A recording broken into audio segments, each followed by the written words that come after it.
Yo creo que comunismo, socialismo, libre empresa y fascismo son parte de una evolución social. No puedes dar un gran paso de una cultura a otra. Hay sistemas intermedios. Antes de cualquier ismo tenemos una vida base, y la vida base es como acabo de describir sencillamente. Las condiciones requeridas para tomar tu próximo aliento. Y eso involucra el aire que respiras, al agua que obtienes, a la seguridad que tienes, a la educación a la que puedes acceder. Todas estas cosas que compartimos y usamos, y de las que ningún tipo de vida ni de cultura puede prescindir. Así que tenemos que reajustarnos a la base vital. Y la base vital ya no es ningún ismo, es el análisis del valor vital.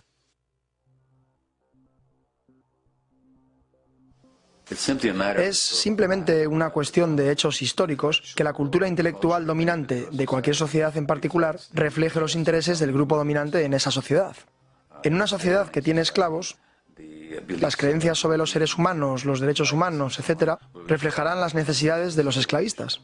En la sociedad que, repito, está basada en el poder de algunas personas para controlar y sacar provecho de las vidas y el trabajo de millones de otras, la cultura intelectual dominante reflejará las necesidades del grupo dominante. Por lo tanto, si observas en todos los ámbitos, las ideas que difunden la psicología, la sociología, la historia, la economía política y la ciencia política reflejan fundamentalmente ciertos intereses elitistas. Y los académicos que lo cuestionan demasiado tienden a ser dejados de lado o a ser vistos como una especie de radicales.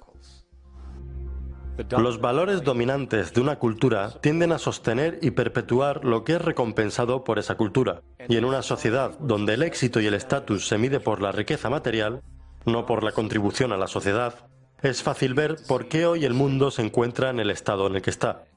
Estamos enfrentando un trastorno en el sistema de valores, completamente desnaturalizado, donde la prioridad de la salud personal y social se ha vuelto secundarias a las nociones perjudiciales de la riqueza artificial y el crecimiento ilimitado.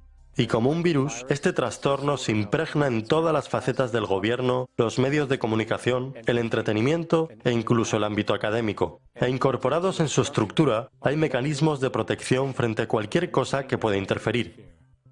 Discípulos de la religión del mercado monetario, los guardianes autoproclamados del status quo, buscan constantemente maneras de evitar cualquier tipo de pensamiento que pueda interferir con sus creencias. Las más comunes de ellas son las dualidades proyectadas. Si no eres republicano, debes ser demócrata. Si no eres cristiano, podrías ser satánico. Y si sientes que la sociedad se puede mejorar enormemente, considerar quizás, no sé, ocuparse de todas las personas, eres tan solo un utopista. Y la más insidiosa de todas, si no estás a favor del libre mercado, seguramente estás en contra de la libertad en sí. Cada vez que escuches la palabra libertad dicha en cualquier lugar o injerencia del gobierno, significa descodificada bloqueo de la maximización de la conversión de dinero en más dinero para los poseedores de dinero privado. Eso es, todo lo demás que digan, necesitamos más productos para la gente, esto es la libertad frente a la tiranía, etc. Cada vez que lo veas lo puedes descodificar de esta manera y creo que encontrarás una correlación unívoca cada vez que lo usen. Y de todos los mecanismos de defensa de este sistema, hay dos que surgen repetidamente. El primero es la idea de que el sistema ha sido la causa del progreso material que hemos visto en este planeta. Pues no. Básicamente existen dos causas fundamentales que han creado el aumento de la llamada riqueza y del crecimiento de la población que vemos hoy en día. Uno, el avance exponencial de la tecnología de producción, por lo tanto, el ingenio científico. Y dos, el descubrimiento inicial de la abundante energía de hidrocarburos, que actualmente es la base del sistema socioeconómico entero. El sistema de libre mercado, capitalista, sistema monetario de mercado, como quieras llamarlo, no ha hecho nada excepto montarse sobre la ola de estos acontecimientos, con un sistema de incentivos distorsionado y un extremadamente azaroso y desigual método de utilización y distribución de esos frutos. La segunda defensa es un prejuicio social agresivo generado por años de propaganda que ve cualquier otro sistema social como una ruta a lo que llaman tiranía, mencionando casualmente los nombres de Stalin, Mao, Hitler y las cifras de muertes que causaron. Bien, por muy despóticos que estos hombres hayan sido, junto con los efectos sociales que perpetuaron, cuando se trata del juego de la muerte, cuando se trata de asesinatos sistemáticos, diarios y masivos de seres humanos, nada en la historia se compara con lo que tenemos hoy. Hambrunas, al menos durante el último siglo de nuestra historia, no han sido causadas por la falta de alimento, han sido causadas por la relativa pobreza. Los recursos económicos estaban tan injustamente distribuidos que los pobres simplemente no tenían suficiente dinero con el que comprar la comida que hubiera estado accesible, si hubieran podido pagar por ella. Este sería un ejemplo de violencia estructural. Otro ejemplo, en África y en otras áreas, me enfocaré particularmente en África. Decenas de millones de personas están muriendo de SIDA. ¿Por qué están muriendo? No es porque no sepamos cómo tratar el SIDA. Tenemos millones de personas en los países ricos que lo llevan estupendamente bien, porque tienen medicinas que tratarán la enfermedad. Las personas de África quienes mueren de SIDA no están muriendo a causa del virus VIH. Están muriendo porque no tienen el dinero con el que pagar por las medicinas que los mantendrían con vida. Gandhi vio esto. Dijo, la forma de violencia más mortal es la pobreza. Y eso es absolutamente cierto. La pobreza mata mucha más gente que todas las guerras de la historia. Más personas que todos los asesinos de la historia. Más que todos los suicidios de la historia. No solo la violencia estructural mata más gente que toda la violencia de comportamiento junta. La violencia estructural es también la mayor causa de la violencia de comportamiento. Cuanto más pobre eres en este país en promedio, peor es tu salud. Esto nos dice algo muy importante. La conexión entre la salud y la pobreza no es por ser pobre, sino por sentirse pobre. Cada vez más se reconoce que el estrés crónico tiene una influencia importante en la salud, pero la fuente de estrés más importante es la calidad de las relaciones sociales. Y si hay algo que disminuye la calidad de las relaciones sociales, es la estratificación socioeconómica de la sociedad. Lo que la ciencia ha demostrado ahora es que independientemente de la riqueza material, el estrés de simplemente vivir en una sociedad estratificada conduce a un enorme espectro de problemas de salud pública. Y cuanto mayor es la desigualdad, peores son los problemas. Esperanza de vida, más alta en los países más igualitarios. Abuso de drogas, menos en los países más igualitarios. Enfermedad mental, menos en los países más igualitarios. Capital social, es decir, la capacidad de las personas de confiar en los demás, naturalmente mayor en los países más igualitarios. Resultados educativos, superiores en los países más igualitarios. Tasas de homicidio, menos en los países más igualitarios. La delincuencia y los índices de encarcelamiento, menos en los países más igualitarios. Y sigue y sigue. La mortalidad infantil, obesidad, tasa de nacimientos de madres adolescentes son menores en países con más igualdad. Y quizá lo más interesante, innovación. Es mayor en países con más igualdad.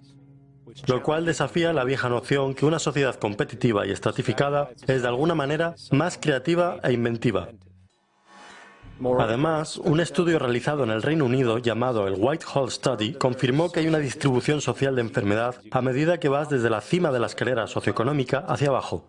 Por ejemplo, se encontró que los travesaños más bajos de la jerarquía social tenían 4 veces más incidencias de mortalidad por enfermedades cardíacas comparado con los travesaños más altos. Y este patrón existe al margen del acceso a servicios de salud. Así, mientras peor sea el relativo estatus financiero de una persona, peor será en promedio su salud.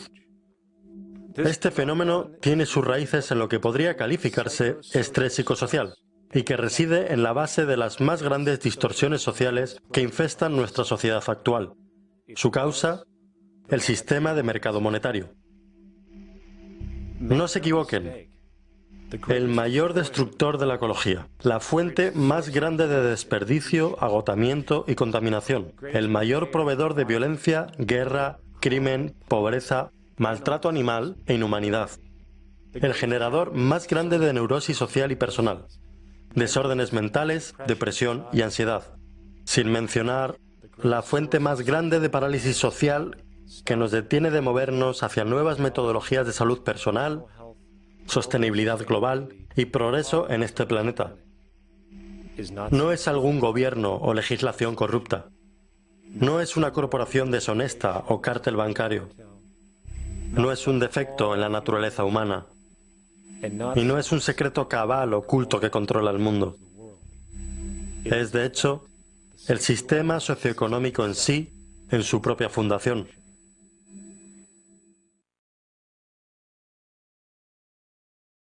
La sociedad hoy está compuesta de una serie de instituciones.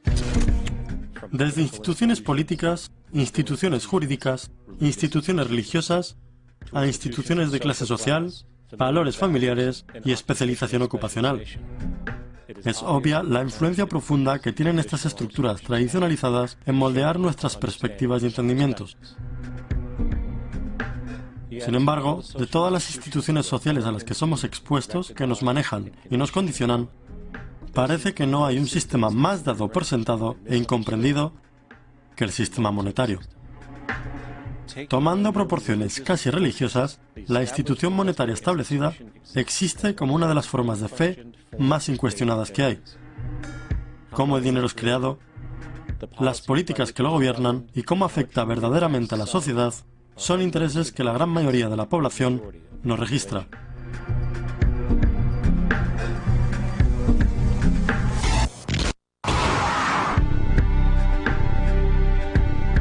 En un mundo donde el 1% de la población es dueña del 40% de la riqueza del planeta, en un mundo donde 34.000 niños mueren todos los días de pobreza y enfermedades prevenibles, y donde 50% de la población mundial vive con menos de $2 al día. Una cosa está clara: algo está muy mal.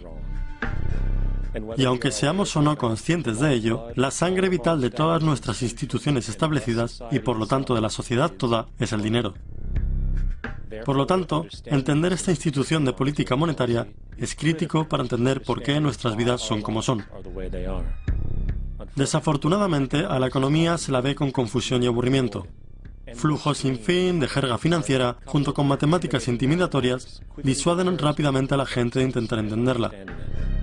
Pero el hecho es, la complejidad asociada con el sistema financiero es una mera máscara, diseñada para disimular a una de las estructuras más socialmente paralizantes que la humanidad haya soportado.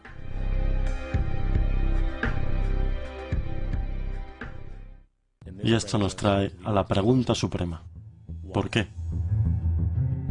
Durante la Guerra Civil, el presidente Lincoln evitó los préstamos con altos intereses ofrecidos por los bancos europeos y decidió hacer lo que los padres fundadores defendían, que era crear una moneda independiente e inherentemente libre de deuda.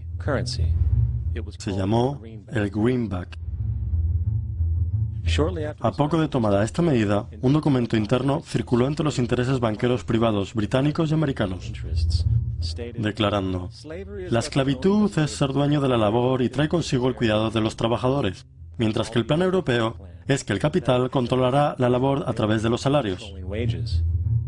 Esto puede hacerse controlando el dinero. No se permitirá el greenback, ya que no podemos controlar eso. Esta política de reserva fraccional, perpetrada por la Reserva Federal, que se ha desplegado en la práctica a la gran mayoría de los bancos en el mundo, es de hecho un sistema moderno de esclavitud. Piénsenlo.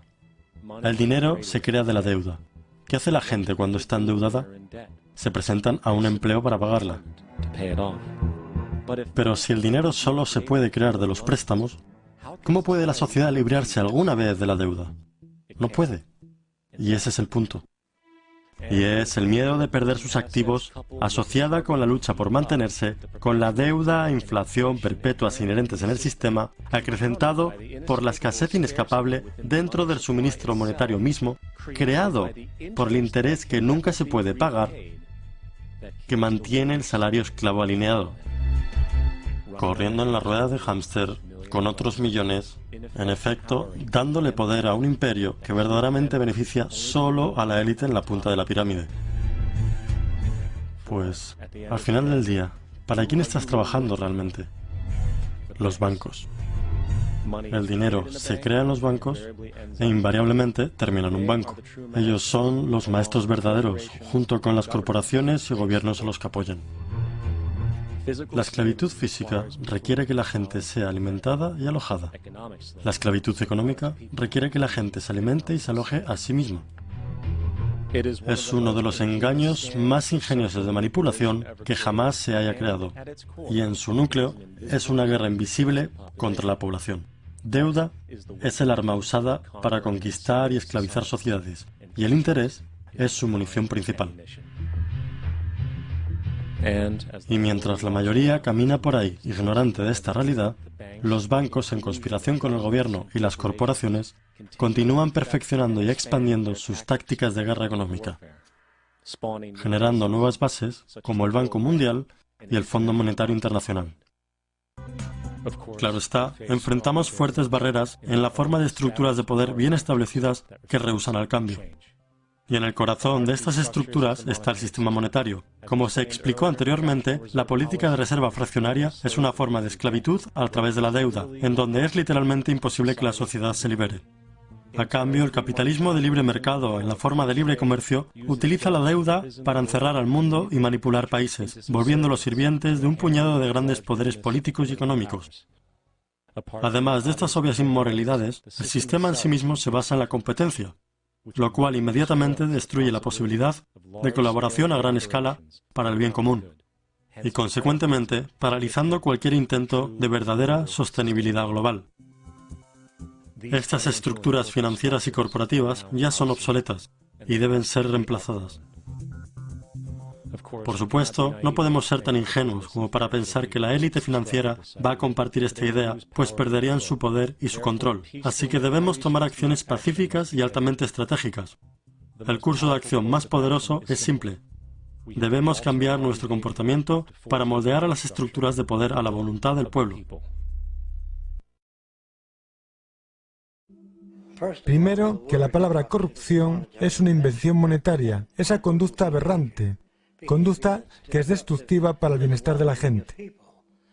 Bueno, tú estás lidiando con conducta humana, y la conducta humana aparece ambientalmente determinada, lo que significa que si fuiste criado por un indígena semínola desde el nacimiento y nunca viste nada más, retendrás ese sistema de valores.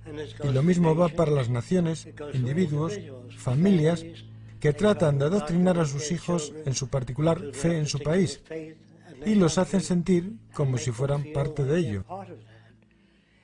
Y construyen una sociedad que llaman establecida. Ellos establecieron un punto de vista trabajable e intentan perpetuar eso, cuando en realidad todas las sociedades son emergentes, no establecidas, que combaten las nuevas ideas que podrían interferir con el establishment. Los gobiernos tratan de interferir con lo que les mantiene en el poder. La gente no es elegida a un cargo político para cambiar las cosas. Ellas están puestas ahí para mantener las cosas de la manera que están. Como ves, las bases de la corrupción están en nuestra sociedad. Déjame aclararlo. Todas las naciones son básicamente corruptas porque tratan de preservar las instituciones existentes. No digo defender o rebajar a todas las naciones, pero el comunismo, socialismo, fascismo, neoliberalismo y todas las otras formas de subculturas son lo mismo. Todas son básicamente corruptas. La característica más fundamental de nuestras instituciones sociales es la necesidad de autopreservarse.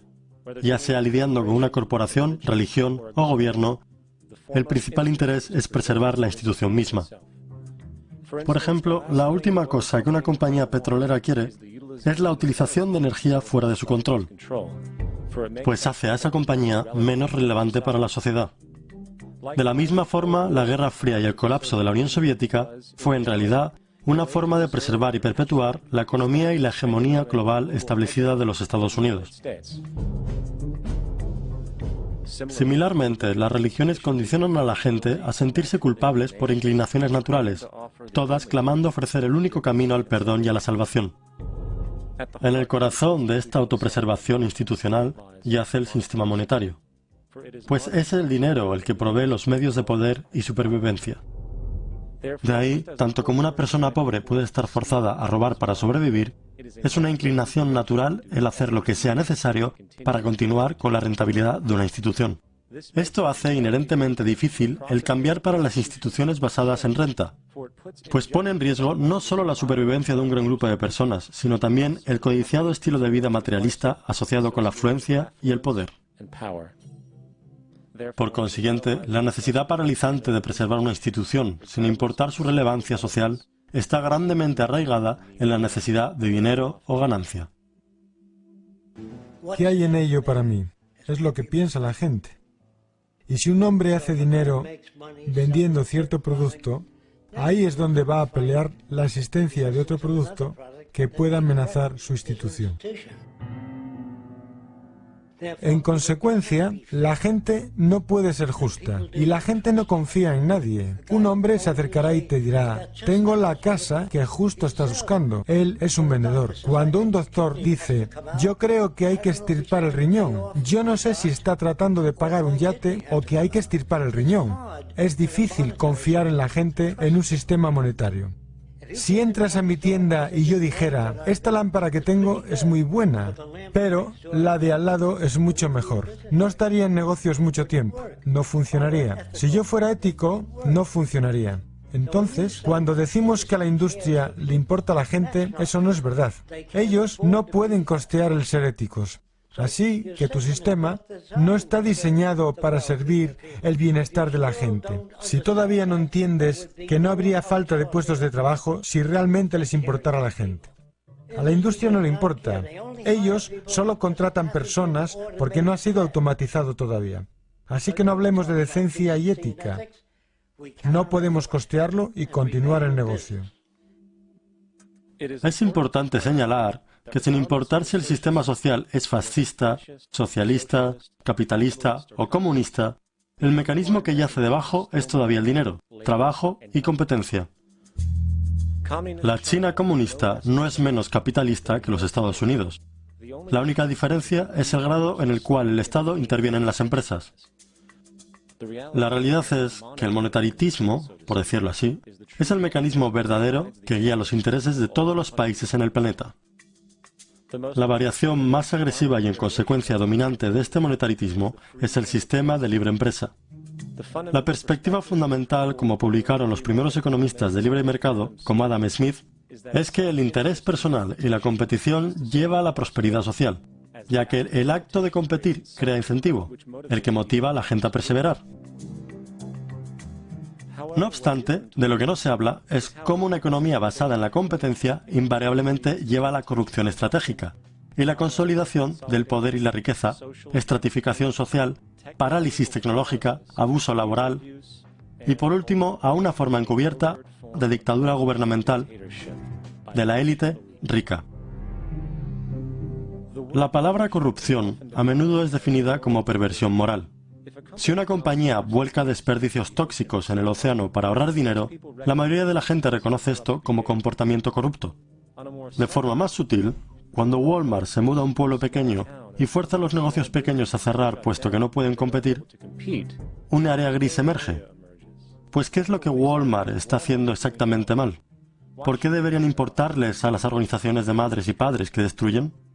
Aún más sutilmente, cuando una persona es despedida porque una máquina nueva ha sido creada que puede hacer el trabajo por menos dinero, la gente tiende a aceptar eso como así son las cosas, sin ver la inherente corrupción inhumana de tal acción. Porque el hecho es que aunque sea volcar desperdicios, tener una empresa monopolio o reducir la fuerza obrera, el motivo es el mismo: ganancias. Son todos diferentes grados del mismo mecanismo de autopreservación, el cual siempre pone el bienestar de la gente segundo de la ganancia monetaria.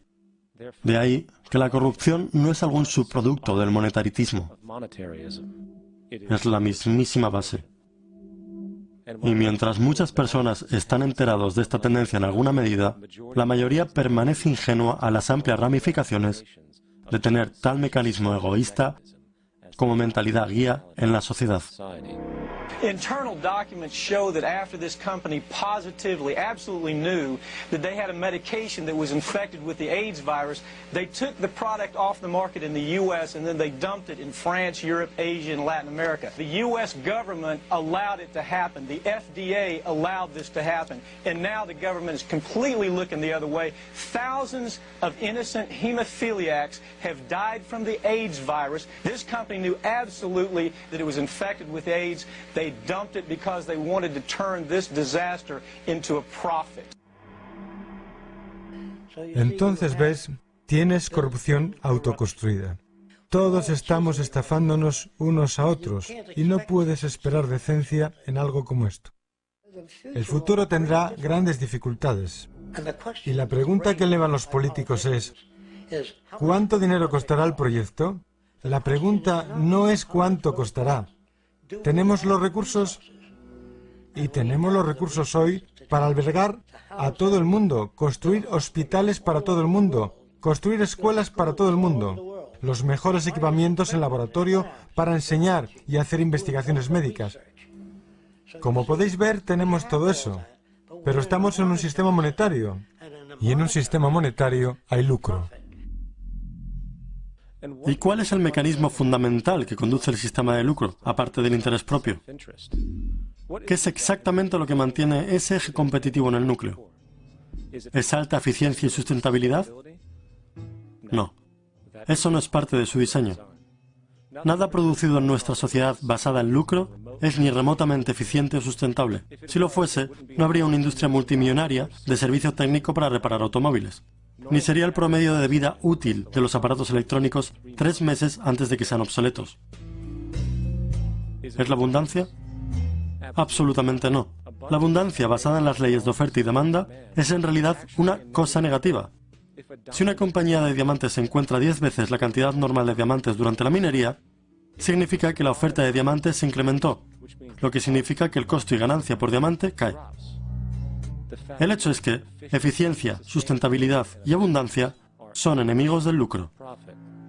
Para ponerlo en una palabra, es el mecanismo de escasez el que incrementa el lucro. ¿Qué es la escasez? Está basada en mantener el valor de los productos. Aminorar la producción de petróleo aumenta el precio. Mantener la escasez de diamantes mantiene el precio alto. Ellos queman diamantes en la mina Kimberley. Están hechos de carbón. Eso mantiene el precio alto.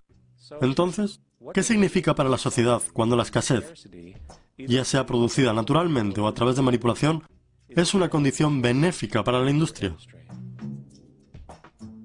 Significa que la sustentabilidad y la abundancia nunca ocurrirán en un sistema lucrativo, pues simplemente va en contra de la verdadera naturaleza de la estructura. De ahí que es imposible tener un mundo sin guerra o pobreza. Es imposible el continuo avanzar de la tecnología hacia sus estados más productivos y eficientes. Y lo más dramático, es imposible esperar que los seres humanos se comporten de forma verdaderamente ética o decente.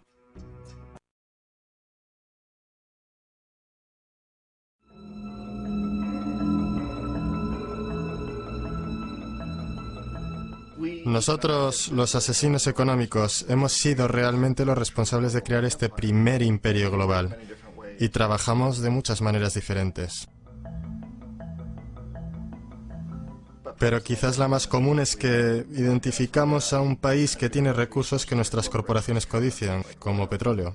Entonces, concretamos un gran préstamo a ese país desde el Banco Mundial o una de sus organizaciones hermanas. Pero el dinero nunca va realmente al país. En cambio, va a nuestras grandes corporaciones para fabricar proyectos de infraestructura en ese país, plantas de energía, parques industriales, puertos, cosas que benefician a unas pocas personas ricas en ese país, además de nuestras corporaciones. Pero en realidad no ayuda a la mayoría de la gente para nada. Sin embargo, esa gente, el país entero queda soportando una deuda enorme. Es una deuda tan grande que no la pueden pagar. Y eso es parte del plan. No pueden pagarla. Y entonces en algún momento volvemos y les decimos, escuchen, nos deben un montón de dinero, no pueden pagar su deuda, así que véndanos su petróleo muy barato a nuestras compañías petroleras. Permítanos construir una base militar en su país. O envíen tropas en apoyo a las nuestras en algún lugar del mundo como Irak, o voten con nosotros en la próxima votación de las Naciones Unidas. Unidos, hacer que privaticen sus compañías eléctricas y que privaticen su sistema de agua corriente y desagües y se los vendan a corporaciones norteamericanas u otras corporaciones multinacionales.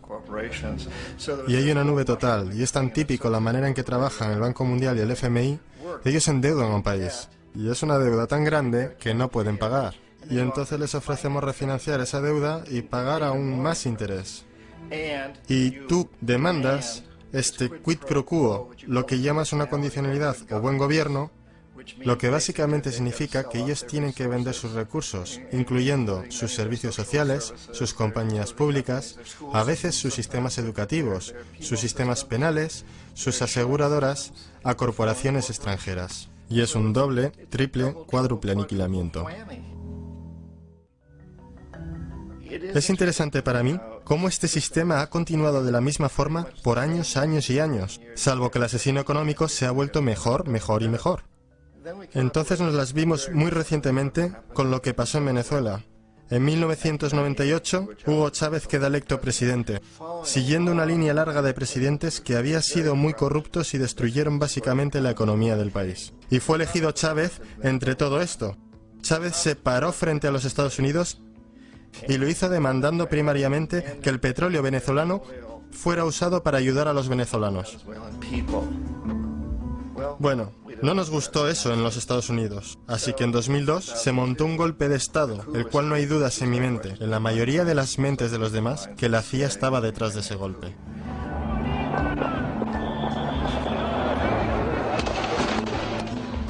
La manera en que fue fomentado ese golpe era muy parecido a aquel que Kermit Roosevelt hizo en Irán, de pagarle a la gente para que saliera a las calles, para manifestarse, para protestar, para decir que Chávez era muy impopular. ¿Sabes? Si puedes hacer que unos pocos miles de personas hagan eso, la televisión puede hacerlo parecer como que es el país entero y las cosas comienzan a crecer rápidamente. Excepto en el caso de Chávez. Él fue lo suficientemente inteligente y la gente lo respaldaba tan fuertemente que lo superaron. El cual fue un momento fenómeno en la historia de América Latina.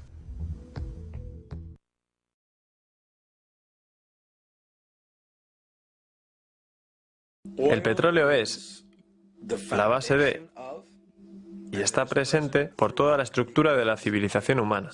Hay 10 calorías de energía de hidrocarburos, petróleo y gas natural en cada caloría de comida que tú y yo comemos en el mundo industrializado. Los fertilizantes se hacen a partir de gas natural. Los pesticidas se hacen con petróleo. Manejas máquinas propulsadas por petróleo para plantar, arar, irrigar, cosechar, transportar, empaquetar. Envuelves la comida en plástico. Eso es petróleo. Todo el plástico es petróleo. Hay 7 galones de petróleo en cada neumático. El petróleo está en todos lados. Es ubicuo. Y es solo por el petróleo que hay 7.000 millones de personas o casi 7.000 millones de personas en este planeta ahora mismo. La llegada de esta energía fácil y barata, que es, por cierto, equivalente a millones de esclavos trabajando 24 horas al día, cambió el mundo de un modo tan radical durante el último siglo que la población se ha incrementado 10 veces. Pero para el 2050, las reservas petrolíferas serán capaces de mantener a menos de la mitad de la población mundial actual en su presente modo de vida. Entonces, la magnitud del ajuste para vivir de modo diferente es enorme. Hoy, el mundo está usando 6 barriles de petróleo por cada uno hallado. Hace 5 años se usaban 4 barriles de petróleo por cada barril hallado. Dentro de un año se estarán usando 8 barriles de petróleo por cada uno hallado. Lo que me inquieta es la falta de cualquier esfuerzo real de los gobiernos mundiales y de los líderes de la industria mundial por hacer algo diferente. Tenemos esta especie de intentos de generar más energía eólica y quizás hacer algo con la mareomotriz. Tenemos intentos de hacer nuestros coches un poco más eficientes, pero no hay nada que realmente haga parecer que se acerca a una revolución. Todo esto tiene muy poca relevancia y creo que es bastante aterrador. Y los gobiernos que son dirigidos por estos economistas, quienes realmente no aprecian de qué estamos hablando, tratan de estimular el consumismo para restablecer la prosperidad pasada, con la esperanza de que pueden restablecer el pasado. Están imprimiendo todavía más dinero careciendo de cualquier garantía. Así, si la economía mejora y se recupera y el famoso crecimiento regresa, será solamente pasajero porque, en un corto periodo de tiempo, contado en meses más que en años, volverá de nuevo a traspasar la barrera del abastecimiento. Habrá de nuevo un alza súbita de los precios y una recesión más profunda. Así que pienso que nos dirigimos a una serie de de círculos viciosos. Actualmente, la producción mundial de petróleo es de alrededor de 86 millones de barriles por día. A lo largo de 10 años, estás viendo cerca de 14 millones de barriles al día teniendo que ser reemplazados. No hay nada disponible que pueda siquiera acercarse a satisfacer el 1% de este tipo de demanda.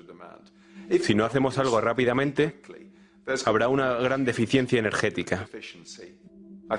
Creo que el gran error está en no haber reconocido hace una década, más o menos, que necesitaba hacerse un esfuerzo concertado para desarrollar estas formas sostenibles de energía. Creo que esto es algo que nuestros nietos mirarán hacia atrás con total incredulidad. Ustedes sabían que estaban tratando con un bien limitado. ¿Cómo pudieron construir su economía alrededor de algo que iba a desaparecer?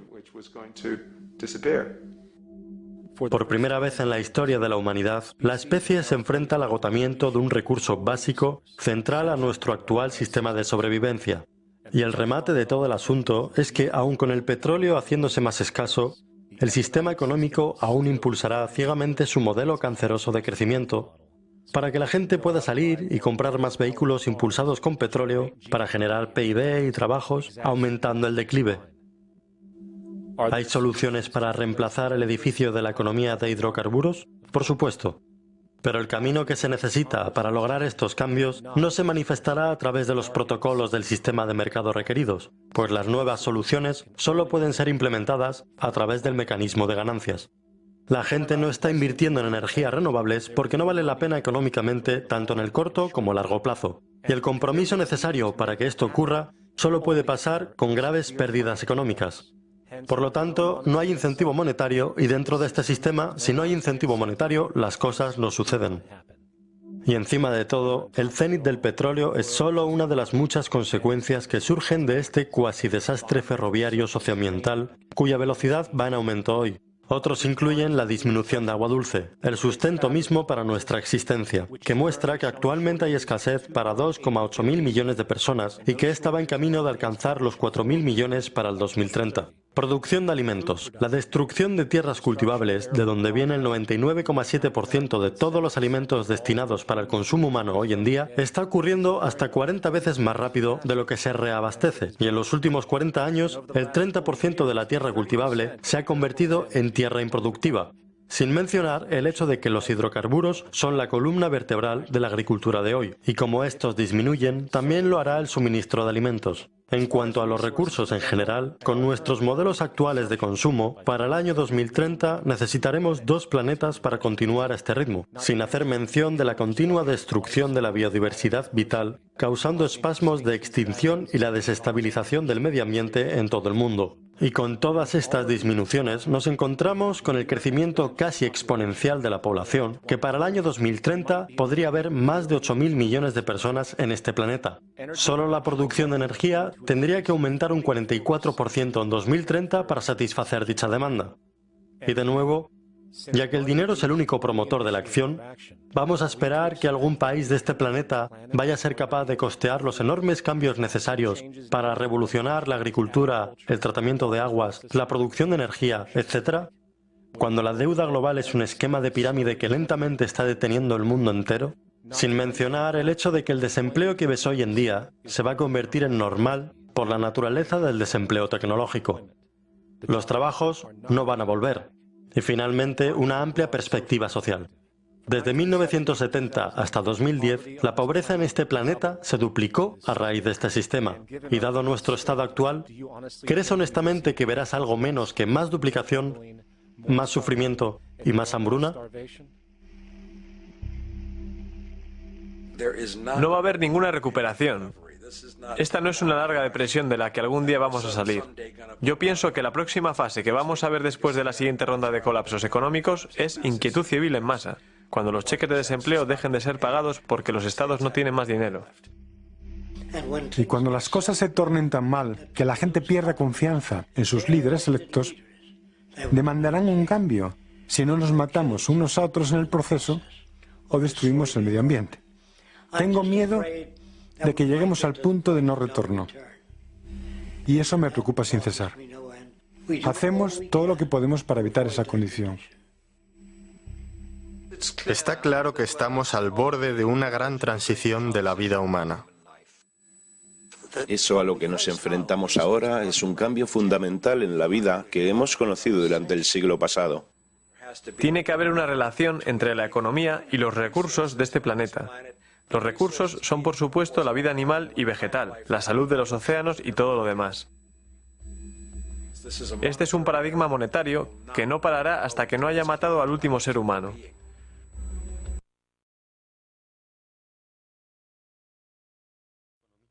¿Qué es lo que mantiene nuestro sistema económico en movimiento? El consumo. O siendo más precisos, consumo cíclico. Cuando analizamos las bases de la economía clásica de los mercados, nos quedamos con un patrón de intercambio monetario, al que simplemente no se le puede permitir detenerse, ni siquiera desacelerarse considerablemente, si la sociedad como la conocemos tiene que mantenerse en funcionamiento. Hay tres actores principales en el escenario económico: el empleado, el empleador y el consumidor. El empleado vende su trabajo al empleador por un sueldo. El empleador vende sus servicios de producción y por ende bienes al consumidor a cambio de ganancias. Y el consumidor, por supuesto, es simplemente otro papel del empleador y el empleado, gastando de vuelta al sistema para permitir que el ciclo de consumo continúe. En otras palabras, el sistema de mercado global se basa en la suposición de que siempre habrá suficiente demanda de producto en una sociedad para hacer circular suficiente dinero a un ritmo que pueda mantener vivo el proceso de consumo. Y cuanto más alta la tasa de consumo, mayor es el así llamado crecimiento económico que asume, y así la máquina sigue. Pero espera, yo creí que la economía debía servir para, no sé, economizar. ¿No tiene el término en sí que ver con la preservación, la eficiencia y la reducción de desperdicio? Entonces, ¿cómo es que nuestro sistema, que exige consumo, y cuanto más mejor, preserva eficientemente o economiza en absoluto? Bueno, no lo hace. La intención del sistema de mercado es, en realidad, exactamente lo contrario de lo que una economía real debería hacer, que es orientar de manera eficiente y conservadora los materiales para la producción y distribución de bienes vitales. Vivimos en un planeta finito con recursos finitos, donde, por ejemplo, el petróleo que utilizamos llevó millones de años en crearse, donde los minerales que usamos llevaron billones de años en crearse. Así que tener un sistema que deliberadamente promueve la aceleración del consumo por el bien del supuesto crecimiento económico es pura locura ecocida.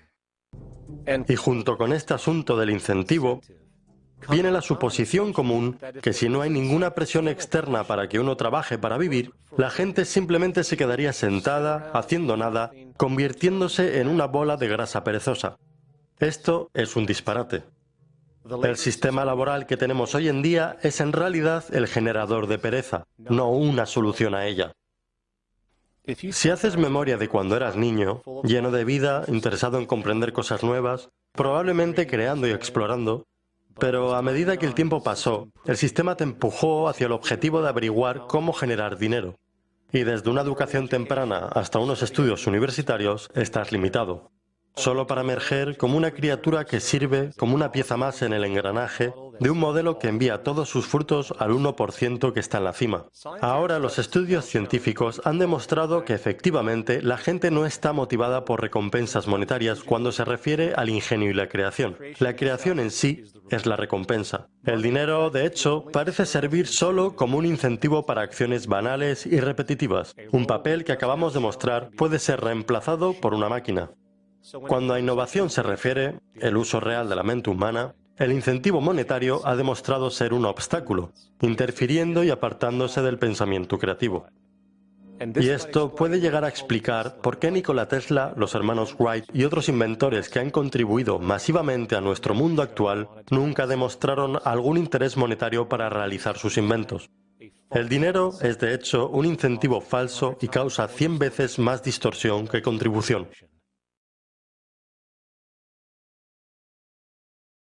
Se nos dan nociones acerca de la respetabilidad del trabajo, y yo realmente lo veo como esclavitud pagada. Se te hace creer que debes ganarte la vida con el sudor de tu frente. Eso contiene a la gente. Liberar a la gente de la pesadez. Trabajos repetitivos que los hacen ignorantes. Los están robando. En nuestra sociedad, que es una economía de recursos, las máquinas liberan a la gente. ¿Ves? No podemos imaginarnos eso porque nunca hemos conocido ese tipo de mundo. Si miramos atrás en la historia, vemos un camino muy claro hacia la automatización de las máquinas, lentamente reemplazando la labor humana. Desde la desaparición del ascensorista hasta la casi completa automatización de una planta de producción automotriz. El hecho es, mientras la tecnología crece, la necesidad de humanos en la fuerza de trabajo continuamente disminuirá. Esto crea un serio conflicto, que prueba la falsedad del sistema de trabajo de base monetario, porque el empleo humano está en competencia directa con el desarrollo tecnológico. A partir de ahí, dada la prioridad fundamental del lucro en la industria, la gente será continuamente apartada y reemplazada por las máquinas. Cuando la industria toma una máquina, en lugar de acortar el día laboral, ellos reducen personal. Tú pierdes tu trabajo y tienes razón para temerle a las máquinas. En una economía de recursos altamente tecnológica, es conservador decir que alrededor del 90% de todas las ocupaciones actuales se podrían encarar por máquinas, liberando a los humanos para vivir su vida sin servidumbre, ya que este es el punto de la tecnología en sí misma. Y a través del tiempo, con nanotecnología y otras formas altamente avanzadas de ciencia, no será a largo plazo ver cómo un procedimiento médico complejo puede ser llevado a cabo por máquinas también, y basado en el patrón, con mucho más alto éxito del que los humanos obtienen hoy. El camino es claro, pero nuestra estructura de base monetaria, que requiere trabajo por ingresos, bloquea este progreso, pues los humanos necesitan trabajo para sobrevivir.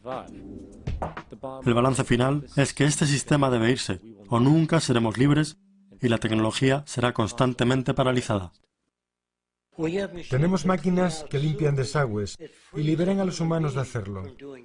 Así que mira las máquinas como extensiones de la ejecución humana. Más aún, muchas ocupaciones de hoy simplemente no tendrán base para existir en una economía de recursos, como cualquier cosa asociada con la administración del dinero, publicidad, junto con un sistema legal. Pues, sin dinero, una gran mayoría de los crímenes que se cometen hoy nunca ocurrirían. Virtualmente, todas las formas de crimen son consecuencia del sistema monetario, ya sea directamente o por neurosis infligida a través de la depravación financiera. Entonces, las mismas leyes podrían eventualmente terminar extintas. En vez de poner un letrero, conduzca con precaución, calzada resbaladiza con agua, pon abrasivo en la carretera para que no sea resbaladizo con el agua. Y cuando una persona se mete en un coche ebria y el vehículo oscila mucho, hay un pequeño péndulo que balancea delante y atrás y que pondrá el coche a un costado. No una ley, una solución. Pongan sonar y radar en automóviles, así no podrán chocar. Las leyes del hombre son intentos de lidiar con problemas que pasan y sin saber cómo resolverlos, ellos hacen una ley. En Estados Unidos, la nación más privatizada y capitalista del planeta, no es de sorprender que también sea la nación con mayor población penitenciaria, creciendo año tras año. Estadísticamente, la mayoría de estas personas no tienen educación y vienen de sociedades depravadas o pobres. Y contrario a la propaganda, es este condicionamiento ambiental que los lleva a la conducta violenta y criminal. Sin embargo, la sociedad mira para otro lado en lo que se refiere a este punto. Los sistemas legales y las prisiones son otro ejemplo más de cómo nuestra sociedad evita examinar las causas raíz de la conducta. Miles de millones se gastan cada año en prisiones y policía, mientras solo una fracción se gasta en programas para la pobreza, que es una de las variables más fundamentales responsables del crimen para empezar. Y mientras tengamos un sistema económico que prefiere y de hecho crea escasez y privación, el crimen nunca se irá.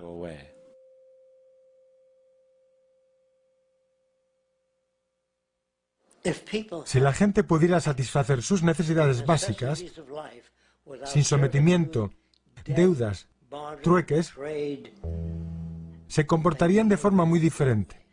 Las necesidades no deben tener precio. Entonces, cuando no tengan precio, ¿qué motivará a las personas? Si todo se tiene, nos quedaremos echados al sol. Esto es un mito que han perpetuado. La gente en nuestra cultura es entrenada para creer que el sistema monetario nos incentiva. Si tenemos esas cosas, ¿para qué hacer más? Ellos dejarían su incentivo. Eso es lo que dicen para que apoyes el sistema monetario. Cuando se saca el dinero del escenario, vemos que hay incentivos muy diferentes. Cuando la gente tiene acceso a sus necesidades básicas, sus motivaciones cambian. ¿Qué hay acerca de la luna y las estrellas? Emergen nuevos incentivos. Si te gusta pintar, eso que disfrutas lo compartirás con otras personas. No lo venderás.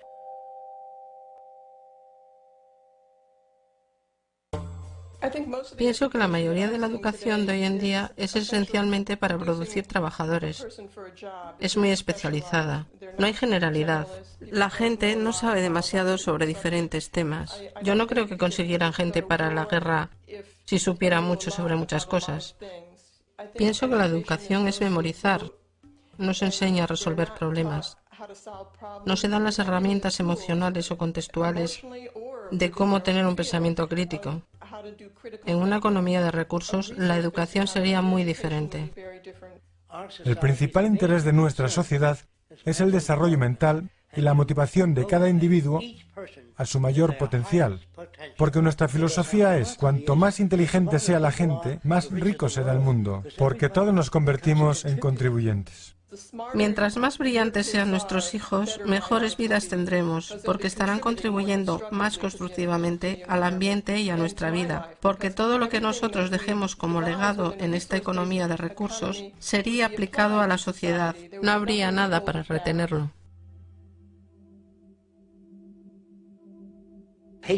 Patriotismo, armamento, ejércitos y fuerzas armadas. Todo esto es una señal de que aún no estamos civilizados.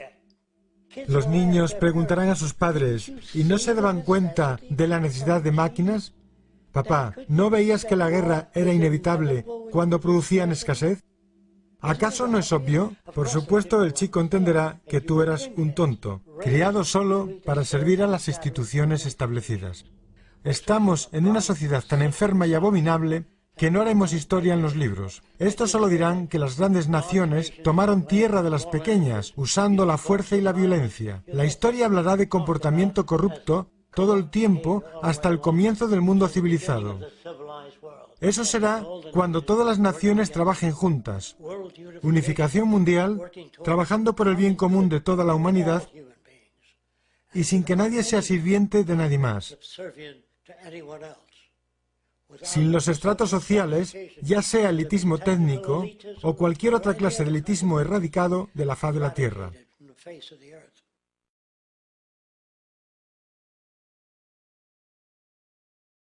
Imaginemos por un momento que tuviéramos la opción de rediseñar la civilización humana desde sus cimientos. ¿Qué tal si, hipotéticamente hablando, descubriéramos una réplica exacta del planeta Tierra y la única diferencia entre este nuevo planeta y nuestro planeta actual fuese que la evolución humana nunca ocurrió? Sería un cuadro en blanco. Ni países, ni ciudades, ni contaminación, ni republicanos. Tan solo un entorno impoluto y abierto. ¿Qué haríamos entonces? Bien, primero necesitamos una meta, ¿cierto? Y podemos estar seguros al decir que esta meta sería sobrevivir. Y no solamente sobrevivir, sino hacerlo de una manera óptima, saludable y próspera. La mayoría de la gente, de hecho, desea vivir y preferiría hacerlo sin tener que sufrir. Por lo tanto, la base de esta civilización debe ser de apoyo y por consiguiente sostenible para la vida humana cuanto sea posible, tomando en cuenta las necesidades materiales de todas las personas del mundo y a la vez intentando eliminar cualquier cosa que pudiera dañarnos a largo plazo. Con esa meta de sostenibilidad máxima entendida, la siguiente pregunta concierne a nuestro método. ¿Qué tipo de enfoque tomamos? Bueno, veamos. La última vez que me fijé, la política era el método de operación social en la Tierra. Entonces, ¿qué nos dicen las doctrinas de los republicanos, liberales, conservadores o socialistas sobre el diseño de la sociedad? Absolutamente nada. Bien, entonces, ¿qué hay de la religión? Seguramente el gran creador tuvo que haber dejado unos planos en algún lugar. No, nada que pueda encontrar. Bueno, veamos, ¿qué nos queda? Parece que algo llamado ciencia. La ciencia es única porque sus métodos exigen que las ideas propuestas no solo sean probadas y repetidas, sino que todo lo que la ciencia propone es también inherentemente falsable. En otras palabras, a diferencia de la religión y la política, la ciencia no tiene ego, y todo lo que sugiere acepta la posibilidad de resultar erróneo finalmente. No se ata a nada y evoluciona constantemente. Bueno, eso suena bastante natural para mí. Entonces, basándonos en el estado actual del conocimiento científico a principios del siglo XXI, junto con nuestra meta de máxima sostenibilidad para la población humana, ¿cómo empezamos el proceso mismo de construcción? Bueno, la primera pregunta que hacer es, ¿qué necesitamos para sobrevivir? La respuesta es, por supuesto, recursos planetarios. Ya sea el agua que bebemos, la energía que usamos o las materias primas que utilizamos para crear herramientas y refugio, el planeta alberga un inventario de recursos, muchos de los cuales se requieren para nuestra supervivencia. Así que, dada esa realidad, se vuelve crítico averiguar qué tenemos y dónde está. Esto significa que debemos llevar a cabo una investigación. Simplemente localizamos e identificamos cada recurso físico del planeta que podamos, junto con la cantidad disponible en cada ubicación. Desde los depósitos de cobre, a las ubicaciones más potentes para granjas eólicas para producir energía, a los manantiales naturales de agua potable, a la evaluación de la cantidad de peces en el océano, a las mejores tierras arables para cultivar comida, etc. Pero, como los humanos vamos a consumir estos recursos a lo largo del tiempo, entonces nos damos cuenta de que no solo necesitamos localizar e identificar, también necesitamos monitorizar. Necesitamos asegurarnos que no se nos acabe nada de esto. Eso sería malo. Y eso significa no solo monitorizar nuestras tasas de utilización, sino también las tasas de regeneración terrestre. Por ejemplo, cuánto tarda, digamos, un árbol en crecer o un manantial en volverse a llenar. Esto se llama equilibrio dinámico. Es decir, si acabamos con los árboles más rápidamente de lo que tardan en crecer, tenemos un grave problema debido a que no es sostenible. Entonces, ¿cómo se mantiene un inventario particularmente cuando nos damos cuenta de que todo está esparcido por todas partes?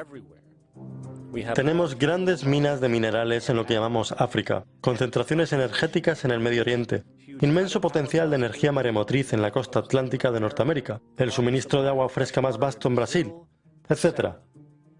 Bueno, una vez más, la vieja y querida ciencia tiene una sugerencia. Se llama teoría de sistemas. La teoría de sistemas reconoce que el tejido del mundo natural, desde la biología humana a la biosfera terrestre, hasta la atracción gravitacional del propio sistema solar, es un solo sistema enorme unido sinérgicamente, completamente interconectado. Al igual que las células humanas se conectan para formar nuestros órganos, y los órganos se conectan para formar nuestros cuerpos, y ya que nuestros cuerpos no pueden vivir sin los recursos terrestres de alimento, aire y agua, estamos intrínsecamente conectados a la Tierra, y así sucesivamente. Como la naturaleza sugiere, reunimos todo este inventario e información de monitorización y creamos un sistema para administrarlos, un sistema global de administración de recursos, de hecho, para contabilizar todos los recursos relevantes en el planeta. Simplemente no hay alternativa lógica si nuestro objetivo como especie a la larga es la supervivencia. Tenemos que administrarlo en conjunto. Habiendo comprendido esto, ahora podemos considerar la producción. ¿Cómo usamos todo esto? ¿Cuál será el proceso de producción? ¿Y qué necesitamos considerar para asegurarnos que sea lo más optimizado posible para maximizar nuestra sostenibilidad? Bueno, lo primero que sale a relucir es el hecho de que necesitamos constantemente intentar conservar. Los recursos del planeta son esencialmente finitos, entonces es importante que seamos estratégicos. La clave es conservación estratégica. Lo segundo que reconocemos es que algunos recursos realmente no son tan buenos como otros en cuanto a rendimiento. En realidad, algunas de estas cosas, cuando son puestas en uso, tienen un efecto terrible en el medio ambiente, lo cual invariablemente afecta a nuestra propia salud. Por ejemplo, el petróleo y los combustibles fósiles. No importa cómo los veas, liberan algunos agentes bastante destructivos en el medio ambiente. Por lo tanto, es crítico que hagamos lo posible por usar tales cosas solo cuando sea realmente necesario, si se da el caso. Afortunadamente, vemos muchas posibilidades solares, eólicas, mareomotrices, undimotrices, geotérmicas y de diferencial térmico para la producción de energía, por lo que podemos idear estrategias objetivas sobre qué usamos y dónde, para evitar las que se podrían llamar retroacciones negativas, o cualquier cosa que resulte de la producción o el uso que dañe el medio ambiente y por lo tanto a nosotros mismos. Llamaremos a esto seguridad estratégica, para asociarlo a nuestra conservación estratégica. Pero las estrategias de producción no se detienen ahí. Vamos a necesitar una estrategia de eficiencia para la propia mecánica de producción. Y lo que encontramos es que hay apenas 3 protocolos específicos a los que debemos adherirnos. 1. Cada bien que producimos debe ser diseñado para durar tanto como sea posible. Naturalmente, cuantas más cosas se estropeen, más recursos necesitaremos para reemplazarlas y más desperdicio será producido. 2. Cuando las cosas se estropeen o dejen de ser útiles por cualquier motivo, es crítico que cosechemos y reciclemos tanto como podamos. De modo que el diseño productivo debe tener esto en consideración directamente en las etapas iniciales. 3.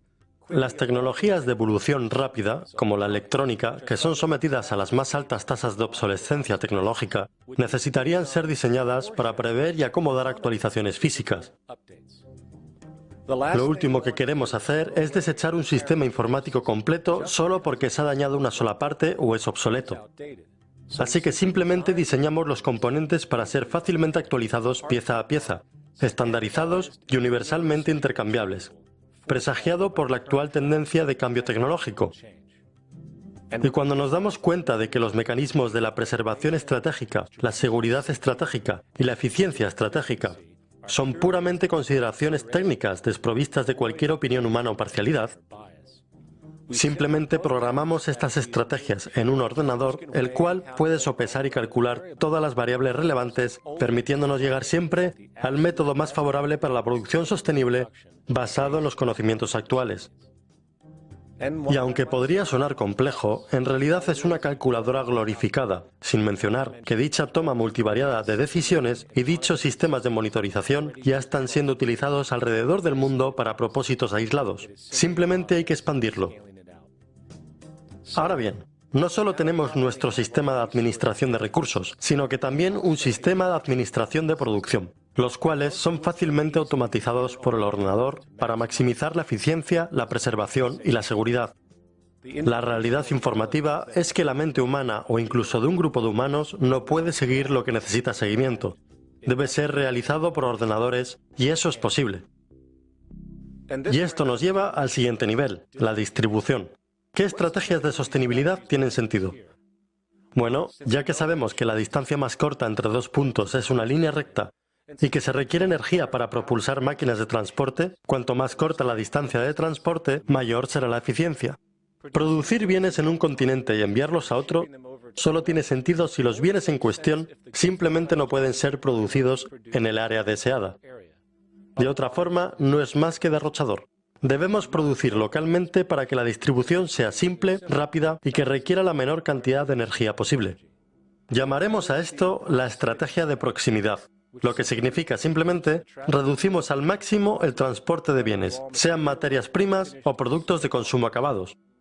Por supuesto, puede que también sea importante saber qué bienes transportamos y por qué. Esto cae en la categoría de la demanda, y la demanda es simplemente lo que las personas necesitan para estar saludables y para tener una alta calidad de vida. El espectro de las necesidades materiales humanas va desde las necesidades vitales, como comida, agua potable y refugio, hasta bienes sociales y recreativos, que permiten relajación y disfrute personal y social, ambos importantes factores en el conjunto de la salud humana y social. Así que simplemente realizamos otra encuesta. Las personas describen sus necesidades, la demanda se evalúa y la producción se inicia basada en dicha demanda. Y puesto que los niveles de demanda de diferentes bienes fluctuarán naturalmente y cambiarán en diferentes regiones, debemos crear un sistema de monitorización de demanda-distribución para evitar la sobreproducción o la escasez. Por supuesto, esta idea no es nueva. Se utiliza en las principales cadenas de tiendas actualmente para asegurar que su inventario se mantiene al día. Solo que esta vez vamos a monitorizar globalmente. Pero espera un poco. No podemos entender completamente la demanda si no tenemos en cuenta el uso real del bien en sí mismo. ¿Es lógico y sostenible que cada ser humano tenga, digamos, una de cada cosa que se produce, sin importar su uso? No, eso sería, sencillamente, derrochador e ineficiente. Si una persona tiene necesidad de un bien, pero esa necesidad dura solo, por ejemplo, 45 minutos al día de media, sería mucho más eficiente que ese bien estuviese disponible para ellos y para otros cuando lo necesitasen. Muchos olvidan que no es el bien lo que quieren, sino el propósito que sirve ese bien. Cuando entendemos que el bien en sí mismo solo es tan importante como su utilidad, vemos que la restricción externa, o lo que podríamos llamar hoy propiedad, es extremadamente derrochador y medioambientalmente ilógico en un sentido fundamental y económico. Así que necesitamos concebir una estrategia llamada acceso estratégico. Esta sería la base para nuestro sistema de monitoreo de demanda-distribución, el cual garantiza que podamos satisfacer la demanda de las necesidades de la población para acceder a lo que sea que necesiten cuando lo necesiten. Y en lo que respecta a adquirir los bienes físicamente, los centros de acceso centralizados y regionales tienen mucho sentido, ya que la mayor parte estarían ubicados muy cerca de la población, y una persona simplemente llegaría, tomaría el artículo, lo usaría y cuando haya terminado y no lo necesite, lo devolvería, similar a cómo funciona una biblioteca hoy en día. De hecho, estos centros no solo existirían en la comunidad de la forma en como son las tiendas de hoy, sino que existirían centros especializados de acceso en áreas específicas donde ciertos bienes son utilizados frecuentemente, ahorrando más energía con menos transporte repetido. Y una vez el sistema de monitoreo de demanda esté operativo, estará unido a nuestro sistema de gestión de producción y, por supuesto, a nuestro sistema de gestión de recursos, creando así una máquina de gestión económica global, unificada y de actualización dinámica, que simplemente asegure que nos mantengamos sostenibles, comenzando por proteger la integridad de nuestros limitados recursos, trabajando para garantizar que solo fabriquemos los mejores y más estratégicos artículos posibles mientras distribuyendo todo del modo más inteligente y eficiente posible.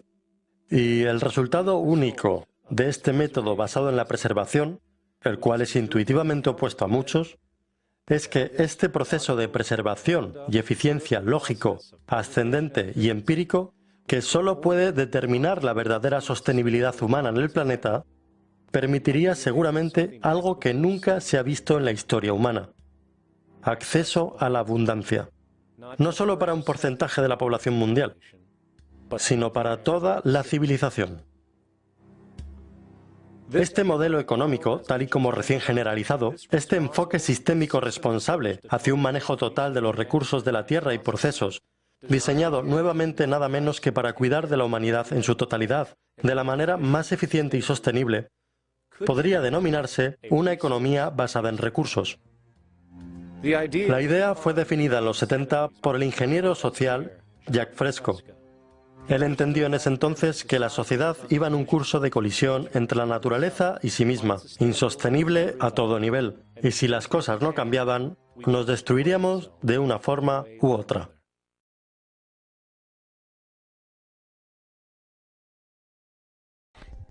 Lo que queremos hacer es eliminar las causas de los problemas, eliminar los procesos que producen avaricia e intolerancia y prejuicio, y gente tomando ventajas los unos de los otros y elitismo, eliminando la necesidad de prisiones y asistencia.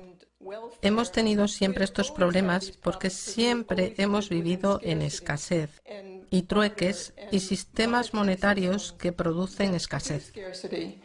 Si erradicas las condiciones que generan lo que tú llamas comportamiento social ofensivo, entonces ya no existe. Un tipo dice, pero escucha, ¿se nace con ello? No, no se nace con ello. No hay naturaleza humana, hay comportamiento humano y ha sido cambiado siempre a través de la historia. No naciste con intolerancia y avaricia y corrupción y odio. Eso lo tomas de la sociedad misma. Guerra, pobreza, corrupción, hambre, miseria, sufrimiento humano no va a cambiar en un sistema monetario. Habrá muy poco cambio significativo. Va a tener que ser el rediseño de nuestra cultura, nuestros valores, y tiene que estar relacionado con la capacidad de carga del planeta, no de algunas nociones u opiniones humanas o políticas, de la forma que debería ser el mundo, o alguna noción religiosa de la conducción de los asuntos humanos. Y de eso se trata el Proyecto Venus. La sociedad de la que estamos a punto de hablar es una sociedad que está libre de todas las viejas supersticiones, encarcelamiento, prisiones, crueldad policíaca y ley. Todas las leyes desaparecerán y las profesiones que no sean válidas desaparecerán. como los agentes de bolsa, consejeros financieros, se irán para siempre, porque ya no es relevante. Cuando entendamos que es la tecnología, inventada por el ingenio humano, la que libera a la humanidad e incrementa la calidad de nuestra vida, entonces nos damos cuenta que el enfoque más importante que podemos tener es la administración inteligente de los recursos de la Tierra. Pues es de estos recursos naturales que obtenemos los materiales para continuar nuestro camino de prosperidad. Entendiendo esto, entonces vemos que el dinero existe fundamentalmente como una barrera para estos recursos. Porque virtualmente cualquier cosa tiene una causa financiera. ¿Y por qué necesitamos dinero para obtener estos recursos? Porque hay escasez, real o asumida.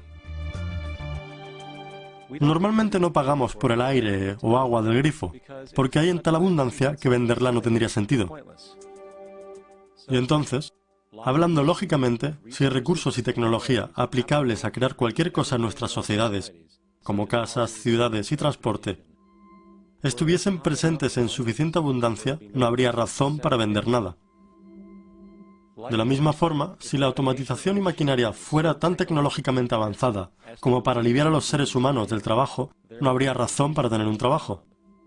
Y con estos aspectos sociales cuidados, no habría razón para tener dinero en absoluto. Así que la última pregunta se mantiene. ¿Tenemos en la Tierra los recursos suficientes y el entendimiento tecnológico para crear una sociedad de tal abundancia que todo lo que tenemos ahora pudiese estar disponible sin un precio y sin la necesidad de sumisión a través del empleo? Sí, los tenemos.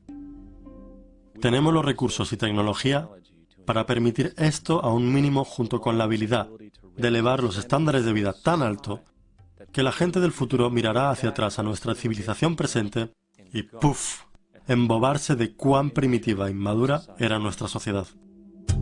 Lo que propone el Proyecto Venus es un sistema enteramente diferente que esté puesto al día con el saber de hoy. Nunca les hemos planteado a nuestros científicos el problema de cómo diseñar una sociedad que eliminaría el aburrimiento y el trabajo monótono, que eliminaría los accidentes de transportes, que le permita a la gente tener un alto nivel de vida, que elimine los tóxicos de nuestra comida, nos dé otras fuentes de energía que sean limpias y eficientes. Nosotros podemos hacerlo allá afuera.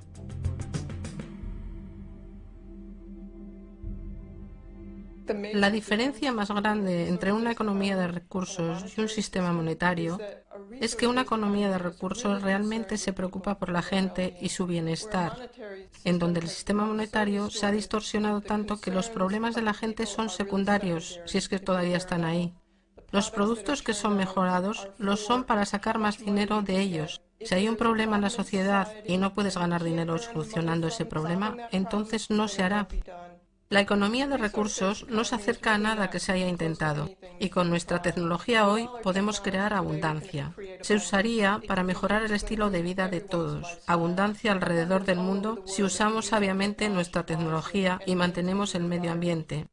Es un sistema muy diferente y es muy difícil de hablarlo, porque el público no está tan bien informado del estado de la tecnología.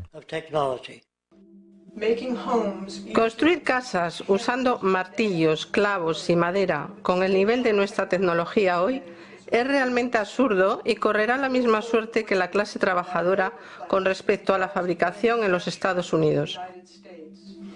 Recientemente hubo un estudio por el economista David Autor del MIT que afirma que nuestra clase media está obsoleta y que está siendo reemplazada por la automatización. De manera simple, hoy en día la mecanización resulta más productiva, eficiente y sostenible que la mano de obra en prácticamente todos los sectores de la economía. Las máquinas no necesitan vacaciones, descansos, seguros o pensiones y pueden trabajar 24 horas al día todos los días. La precisión y el potencial de producción en comparación con el trabajo humano es inigualable. En resumen, el trabajo humano repetitivo se está volviendo obsoleto y poco práctico en todo el mundo. Y el desempleo que ves hoy a tu alrededor es fundamentalmente el resultado de esta evolución de la eficiencia en la tecnología. Durante años, los economistas del mercado han descartado este patrón de crecimiento que se podría llamar desempleo tecnológico. por el hecho de que nuevos sectores siempre parecían emerger para reabsorber a los trabajadores desplazados. Hoy, el sector servicios es el único foco de actividad restante y actualmente emplea el 80% de los trabajadores en Estados Unidos, con la mayoría de los países industrializados presentando una proporción similar. Sin embargo, este sector está ahora siendo desafiado cada vez más por kioscos automatizados, restaurantes automatizados e incluso tiendas automatizadas. Hoy, finalmente, los economistas están reconociendo lo que han estado negando durante años. No solo el desempleo tecnológico está agravando la presente crisis laboral que vemos en el mundo, causada por la caída de la economía global, sino que cuanto más profundiza la recesión, más rápido se mecaniza la industria. La trampa, que no se ha comprendido, es que cuanto más rápido se mecanizan para ahorrar dinero, más desplazan a la gente y más reducen el poder adquisitivo del público. Esto quiere decir que mientras la corporación puede producir todo más barato, cada vez menos personas tendrán dinero para comprar cosas, sin importar lo baratas que sean. Esto implica que el juego del trabajo por ingresos llega lentamente a su fin. De hecho, si tomas un momento para reflexionar acerca de los trabajos que existen hoy, que podrían ser absorbidos ya mismo por la automatización si se aplicara, el 75% de la mano de obra global podría ser reemplazada por la mecanización mañana mismo. Y esto es porque en una economía basada en recursos, no hay un sistema monetario de mercado, no existe el dinero en absoluto, porque no hay necesidad. Una economía basada en recursos reconoce la eficiencia de la mecanización y la acepta por lo que ofrece. No la combate como lo hacemos actualmente. ¿Por qué? Porque es irresponsable no hacerlo, dado cualquier interés en eficiencia y sostenibilidad. Y esto nos trae de vuelta a nuestro sistema urbano. En el centro está la cúpula central, la cual no solo alberga los complejos educativos y la central de transportación, también aloja la unidad central, que ejecuta las operaciones técnicas de las ciudades. La ciudad es, de hecho, una gran máquina automatizada. Tiene sensores en todos los cinturones técnicos para monitorizar el progreso agrícola, de recolección energética, producción, distribución y similares. Ahora bien, ¿serían necesarias las personas para supervisar estas operaciones en caso de malfuncionamiento similar? Lo más probable es que sí, pero ese número se reduciría con el tiempo a medida que las mejoras continúen. Sin embargo, a partir de hoy, tal vez el 3% de la población de una ciudad sería necesaria para este trabajo cuando lo desglosas. Y te puedo asegurar que en un sistema económico que está verdaderamente diseñado para cuidarte y asegurar tu bienestar, sin tener que someterte a una dictadura privada a diario, usualmente a un trabajo que es técnicamente innecesario o inútil socialmente, mientras que a menudo se lucha con una deuda que no existe solo para pagar los gastos. Te garantizo que la gente ofrecerá voluntariamente su tiempo en todas direcciones para mantener y mejorar un sistema que en realidad cuida de ellos. Pues cuando realmente se llega a lo que es realmente importante, la institución de políticas y por ende los políticos mismos no tienen absolutamente verdadera relevancia en lo que se refiere a hacer funcionar nuestro mundo y la sociedad. No son los políticos los que pueden resolver problemas. Ellos no tienen capacidad técnica. No saben cómo resolver problemas. Aun siendo sinceros, no saben cómo resolver los problemas. Son los técnicos los que producen plantas desalinizadoras. Son los técnicos los que te dan la electricidad, que te dan motores para los vehículos, que calefaccionan tu casa y la enfrían en verano. Es la tecnología la que resuelve problemas, no la política. Los políticos no pueden resolver problemas porque no están entrenados para hacerlo. Muy poca gente hoy puede detenerse y considerar qué es lo que realmente mejora sus vidas. ¿Es el dinero? Obviamente no. Uno no puede comer dinero o llenar el tanque con billetes para andar en coche. ¿Son los políticos? Todo lo que los políticos pueden hacer es crear leyes, establecer presupuestos y declarar guerras. ¿Es la religión? Por supuesto que no. La religión no crea nada excepto consuelo emocional intangible para aquellos que lo requieren.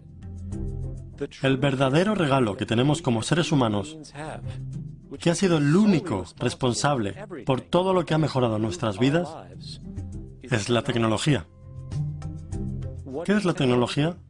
Tecnología es un lápiz que nos permite solidificar ideas en papel para comunicarlas. Tecnología es un vehículo que nos permite viajar más rápido que los pies. Tecnología es un par de lentes que permiten ver a aquellos que lo necesitan. La tecnología aplicada en sí misma es meramente una extensión de los atributos humanos, que reducen el esfuerzo humano, liberándonos de una tarea o problema particular. Imagina lo que sería tu vida hoy sin un teléfono, o un horno, o un ordenador, o un avión. Todas las cosas en tu casa que das por sentado, desde un timbre, a una mesa, a un lavavajillas, es tecnología, generada por el ingenio científico creativo de las tecnologías humanas.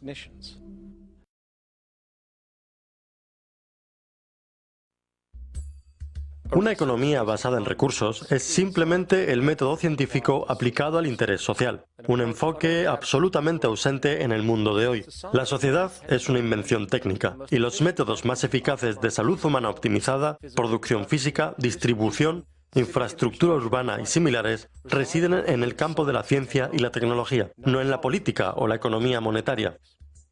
Opera en la misma forma sistemática como, digamos, un avión.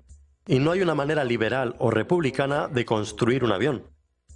Asimismo, la naturaleza misma es el referente físico que usamos para demostrar nuestra ciencia, y es un sistema establecido, que solo emerge de nuestra creciente comprensión de ella. De hecho, no tiene en cuenta en absoluto lo que tú subjetivamente pienses o creas que es verdad. Lo que hace es más bien darte una opción. Puedes aprender y estar conforme con sus leyes naturales y comportarte en consecuencia, creando siempre buena salud y sostenibilidad, o puedes ir a contracorriente, inútilmente.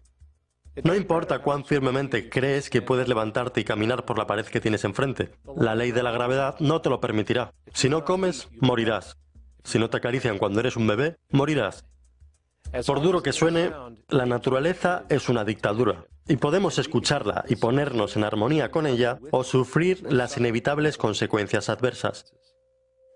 Por tanto, una economía basada en recursos no es más que un conjunto de conocimientos vitales probados donde todas las decisiones se basan en una sostenibilidad humana y medioambiental optimizada. Toma en consideración la base vital empírica, la cual todo ser humano comparte como una necesidad, independientemente, de nuevo, de sus filosofías políticas o religiosas. No hay relativismo cultural en este enfoque. No es una cuestión de opinión. Las necesidades humanas son necesidades humanas, y tener acceso a las necesidades vitales como aire limpio, comida nutritiva y agua potable, junto con un entorno positivamente motivador, estable, educativo y no violento, es exigido por nuestra salud física y psicológica, nuestra capacidad evolutiva y, por tanto, para la supervivencia de la especie en sí misma. Una economía basada en recursos estaría basada en los recursos disponibles. No puedes llevar a mucha gente a una isla o construir una ciudad de 50.000 personas sin tener acceso a las necesidades vitales. Así que cuando uso el término enfoque sistémico exhaustivo, estoy hablando de hacer primero un inventario del área y determinar lo que esta zona puede abastecer. No es solo un enfoque arquitectónico, no es solo un enfoque de diseño, sino que el diseño debe estar basado en todos los requisitos para mejorar la vida humana. Y a eso es a lo que me refiero con una manera integrada de pensamiento. Alimentos, ropa, refugio, calidez, amor, todas esas cosas son necesarias. Y si privas a la gente de alguna de ellas, tendrás a un ser humano de menor valía, menos capaz de funcionar. Como se ha delineado previamente, los cimientos de una economía global basada en recursos con enfoques sistémicos a la extracción, producción y distribución se basan en un conjunto de verdaderos mecanismos económicos o estrategias que garantizan la eficiencia y la sostenibilidad en cada área de la economía. Entonces, continuando con esta línea de pensamiento en lo referente al diseño lógico, ¿qué sigue en nuestra ecuación? ¿Dónde se materializa todo esto? Las ciudades. La llegada de la ciudad es una característica definitoria de la civilización moderna. Su papel es habilitar el acceso eficiente a las necesidades de la vida, junto con un mayor apoyo social e interacción comunitaria. Entonces, ¿cómo diseñaríamos una ciudad ideal? ¿En qué forma deberíamos hacerla? ¿Cuadrada? ¿Trapezoide? Bueno, dado que vamos a estar moviéndonos alrededor de la cosa, podríamos hacerla lo más equidistante posible, para facilitar. Por lo tanto, en círculo. ¿Qué debería contener la ciudad? Bien, naturalmente necesitamos un área residencial, un sitio para la producción de bienes, un lugar para la generación de energía y espacio para la agricultura. Pero también necesitamos nutrirnos como seres humanos. Por tanto, cultura, naturaleza, recreación y educación. Entonces incluyamos un agradable parque abierto, un área para entretenimiento, eventos, para propósitos culturales y socializar, e instalaciones educativas y de investigación. Y como estamos trabajando con un círculo, parece racional colocar estas funciones en forma de cinturones, basados en la cantidad de tierra necesaria para cada propósito, junto a la facilidad de acceso. Muy bien. Ahora bien, vayamos a lo específico. En primer lugar, necesitamos considerar la infraestructura central o los intestinos del organismo de la ciudad. Estos serían los canales de transporte para el agua, productos, residuos y energía. Así como hoy contamos con sistemas de agua y alcantarillado subterráneos en las ciudades, extenderíamos este concepto de canalización para integrar el reciclaje de residuos y los repartos en sí, no más carteros o basureros. Se incorpora en el diseño. Incluso podríamos usar tuberías neumáticas automatizadas y tecnologías similares. Lo mismo va para el transporte. Tiene que ser integrado y estratégicamente diseñado para reducir o incluso eliminar la necesidad de los automóviles independientes y malgastadores. Tranvías eléctricos, cintas transportadoras y trenes magnéticos que pueden llevarte prácticamente a cualquier lugar de la ciudad, incluso arriba y abajo, además de conectarte con otras ciudades. Y por supuesto, en el caso de que un automóvil sea necesario, es automatizado por satélite para la seguridad y la integridad. De hecho, esta tecnología de automatización está funcionando ahora mismo. Los accidentes automovilísticos matan alrededor de 1,2 millones de personas cada año, hiriendo a cerca de 50 millones de personas. Esto es absurdo y no tiene que ocurrir. Entre el diseño eficiente de la ciudad y vehículos automatizados sin conductor, esta cifra de muertos puede ser virtualmente eliminada. Agricultura. Hoy en día, gracias a nuestros caóticos métodos para reducir costos industriales, utilizando pesticidas, fertilizantes excesivos y otros medios, hemos destruido exitosamente mucha de la tierra cultivable en el planeta, sin mencionar también la extensa intoxicación de nuestros cuerpos. De hecho, ahora, toxinas químicas industriales y agrícolas aparecen en casi todos los seres humanos examinados, incluyendo a los bebés. Afortunadamente, hay alternativas deslumbrantes. Los métodos sin tierra de la hidroponía y aeroponía, que también reducen los requerimientos de nutrientes y agua hasta en un 75% de nuestro consumo actual. Los alimentos pueden ahora ser cultivados orgánicamente a escala industrial en cerradas granjas verticales, tal como en 50 pisos de solares de un acre, virtualmente eliminando la necesidad de hidrocarburos y pesticidas en general. Este es el futuro del cultivo industrial de alimentos, eficiente, limpio y abundante. Así, tales sistemas avanzados serían en parte los que compondrían nuestro cinturón agrícola, produciendo todo el alimento necesario para toda la población de la ciudad, sin necesidad de importar nada del exterior, ahorrando tiempo, desperdicio y energía. Y hablando de energía, el cinturón energético funcionaría en un enfoque sistémico para extraer electricidad de nuestros abundantes medios renovables, específicamente del potencial eólico, solar, geotérmico, de calor diferencial y, si hay agua cerca, mareomotriz y undimotriz. Para evitar la intermitencia y asegurar un retorno positivo de energía neta, estos medios operarían en un sistema integrado, abasteciéndose mutuamente cuando fuera necesario y almacenando excedentes de energía en grandes supercondensadores bajo tierra, de modo que nada pueda ser desperdiciado. Y no solo la ciudad se autoabastece de energía, también estructuras específicas se abastecerán independientemente, generando electricidad a través de pinturas fotovoltaicas, transductores de presión estructurales, el efecto termopar y otras tecnologías vigentes pero apenas utilizadas. Pero por supuesto, esto plantea la pregunta, ¿cómo se crea esta tecnología y los bienes en general para empezar? Esto nos lleva a la producción. El cinturón industrial, además de tener hospitales y similares, sería el centro de la producción fabril. Completamente localizado, en conjunto obtendría, desde luego, materias primas por medio del Sistema Global de Gestión de Recursos recién presentado, con la demanda siendo generada por la propia población de la ciudad. En cuanto a la mecánica de producción, necesitamos abordar un nuevo y poderoso fenómeno que se desató hace muy poco en la historia humana y que está en vías de cambiarlo todo. Se llama mecanización o automatización del trabajo. Si miras a tu alrededor, te darás cuenta de que casi todo lo que usamos hoy en día se fabrica automáticamente. Tus zapatos, tu ropa, tus electrodomésticos, tu coche, se fabrican con máquinas de modo automático. ¿Podemos decir que la sociedad no ha sido influenciada por estos importantes avances tecnológicos? Por supuesto que no. En realidad, estos sistemas imponen nuevas estructuras y necesidades y hacen que muchas otras cosas se vuelvan obsoletas. Así que hemos crecido en el desarrollo y uso de la tecnología de una manera exponencial. Y definitivamente la automatización va a continuar. No puedes detener tecnologías que simplemente tienen sentido. La automatización del trabajo a través de la tecnología es la base de cada importante transformación social en la historia de la humanidad, desde la revolución agrícola y la invención del arado, a la revolución industrial y la invención de la máquina motorizada, hasta la era de la informática en la que vivimos ahora, fundamentalmente a través de la invención de la electrónica avanzada y de los ordenadores.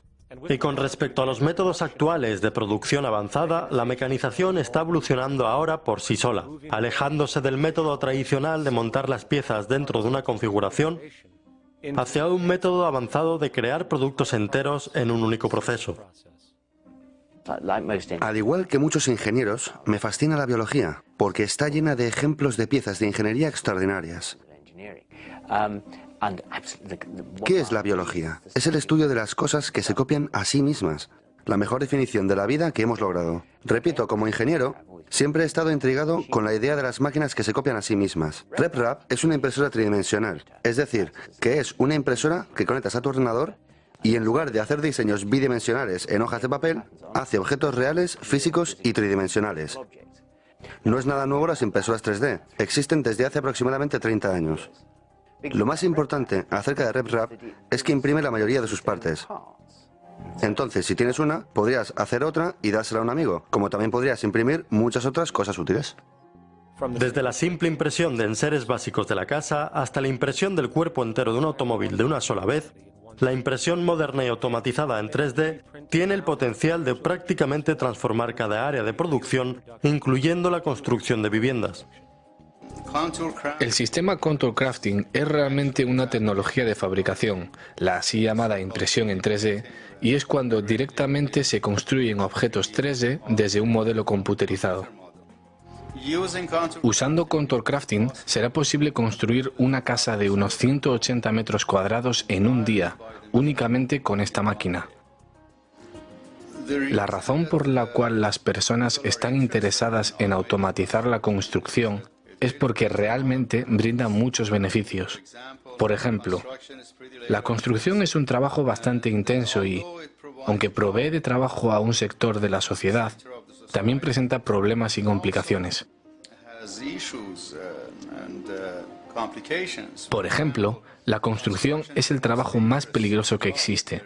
Es peor que la minería y la agricultura. Tiene el nivel más alto de fatalidad en casi todos los países.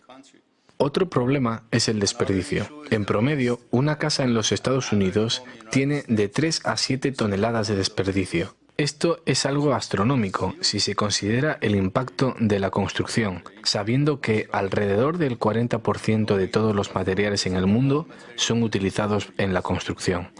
Así que tenemos un gran desperdicio de energía y recursos, además de un daño considerable al medio ambiente. En el presente, no tenemos que quemar combustibles fósiles. No tenemos que usar cualquier cosa que contamine el medio ambiente. Hay muchas fuentes de energía disponibles. Las soluciones de energía alternativa empujadas por el establishment, como el hidrógeno, biomasa y nuclear, son altamente insuficientes, peligrosas y existen únicamente para perpetuar la estructura de lucro que ha creado la industria.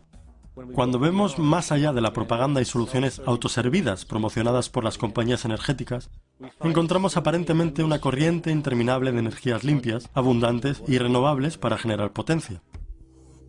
La energía solar y del viento son muy conocidas para el público, pero el verdadero potencial de estos medios permanece inexpresado. La energía solar derivada del sol tiene tal abundancia que una hora de luz de mediodía contiene más energía que la que el mundo entero consume en un año. Si capturáramos una centésima parte de esta energía, el mundo nunca tendría que utilizar petróleo, gas u otra cosa. El cuestionamiento no es la disponibilidad, sino la tecnología para enajenarla. Y hay muchos medios avanzados hoy que pueden lograr justamente eso. si no fueran estorbados por la necesidad de competir por porciones de mercado con las estructuras energéticas establecidas. Tenemos energía en el viento. La energía del viento se ha denunciado como débil y, al estar alejadas, impracticable. Esto simplemente no es verdad. El Departamento de Energía norteamericano admitió en 2007 que si el viento se cosechara en su totalidad en solo 3 de los 50 estados americanos, generaría potencia para la nación entera. También están los medios desconocidos de energía de la marea y de las olas. La potencia de las mareas deriva de los cambios de marea en los océanos. Instalando turbinas que capturan este movimiento, generamos energía. En el Reino Unido se han registrado 42 sitios como disponibles, pronosticando que el 34% de toda la energía del Reino Unido podría salir de energía de marea solamente. El poder de las olas se puede extraer de la superficie en movimiento del océano. Está estimado que tiene un potencial global de hasta 80.000 teravatios hora al año. Esto significa que 50% del uso energético del planeta entero puede ser producido a través de este medio. Ahora es importante señalar que la marea, olas, luz solar y viento virtualmente no requieren energía preliminar para enajenarlas, no como el carbón, petróleo, gas, hidrógeno y todos los otros. En combinación, estos 4 medios solamente, si se enajenan eficientemente con tecnología, potenciarían al mundo para siempre.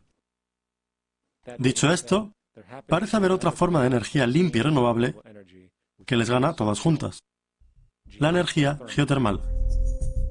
La energía geotermal utiliza lo que se llama heat mining, la que, a través de un simple proceso utilizando agua, es capaz de generar cantidades masivas de energía limpia. En 2006, un reporte del MIT en energía geotermal encontró que hay disponibles actualmente en la Tierra 13.000 zetajulios de energía, con la posibilidad de 2.000 zetajulios de ser fácilmente obtenibles con tecnologías mejoradas. La energía total consumida de todos los países del planeta es cerca de medio zetajulio al año. Esto significa cerca de 4.000 años de energía planetaria que pueden ser aprovechadas solamente con este medio. Y cuando entendemos que la generación de calor de la Tierra se renueva constantemente, esta energía es verdaderamente ilimitada, podría usarse para siempre. Estas fuentes de energía son solo unos pocos de los medios renovables disponibles, y mientras pase el tiempo encontraremos más. La gran realización es que tenemos la energía en total abundancia sin la necesidad de contaminación, conservación tradicional o, de hecho, un precio. ¿Y qué hay del transporte? Los medios de transporte que prevalecen en nuestra sociedad son el automóvil y el avión, ambos con la necesidad predominante de combustibles fósiles. En el caso del automóvil, la tecnología de baterías necesitada para potenciar un coche eléctrico que pueda andar a 170 km/h por más de 322 km con una carga existe y ha existido por muchos años. Sin embargo, gracias a patentes de baterías controladas por la industria que limitan su habilidad de mantener porciones de mercado, emparejadas con presión política de las industrias energéticas, la accesibilidad y costeo de esta tecnología está limitado. No hay absolutamente ninguna otra razón que el puro interés corrupto del lucro para que cada vehículo en el mundo no lleve energía eléctrica y limpia con cero necesidad de gasolinas. En cuanto a los aviones, es tiempo de aceptar que este medio de viajar es ineficiente, pesado y torpe, lento y causa muchísima contaminación. Esto es un tren maglev, levitación magnética. Usa imanes para la propulsión. Está completamente suspendido por un campo magnético y requiere menos del 2% de la energía usada para viajar en avión. El tren no tiene ruedas, así que nada puede gastarse. La actual velocidad máxima de la versión de esta tecnología, usada en Japón, es 579 km/h. Sin embargo, esta versión tiene años. Una organización llamada ET3, que tiene conexión con el proyecto Venus, ha establecido un maglev entubado que puede viajar a 6.430 km/h, en un tubo sin noción de movimiento ni fricción, sobre tierra o bajo agua. Imaginen ir desde Los Ángeles a Nueva York para el almuerzo, o desde Washington DC a Beijing, China, en 2 horas. Este es el futuro del viaje continental e intercontinental. Rápido, limpio, con solo una fracción del uso de energía que usamos hoy por los mismos medios. De hecho, entre tecnología maglev, baterías avanzadas y energía geotermal, no habría razón para nunca volver a quemar combustibles fósiles.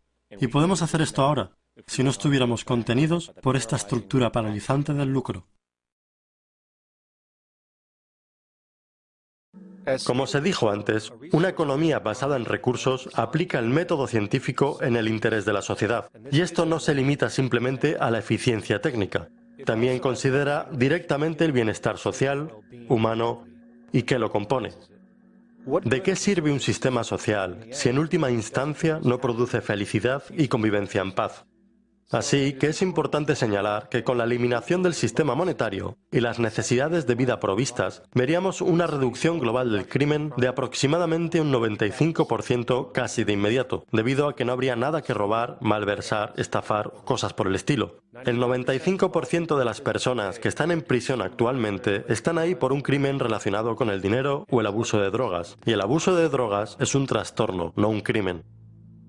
¿Y qué hay del otro 5%? Los verdaderamente violentos, a menudo considerados por algunos como violentos por el solo hecho de ser violentos. ¿Son simplemente personas malvadas?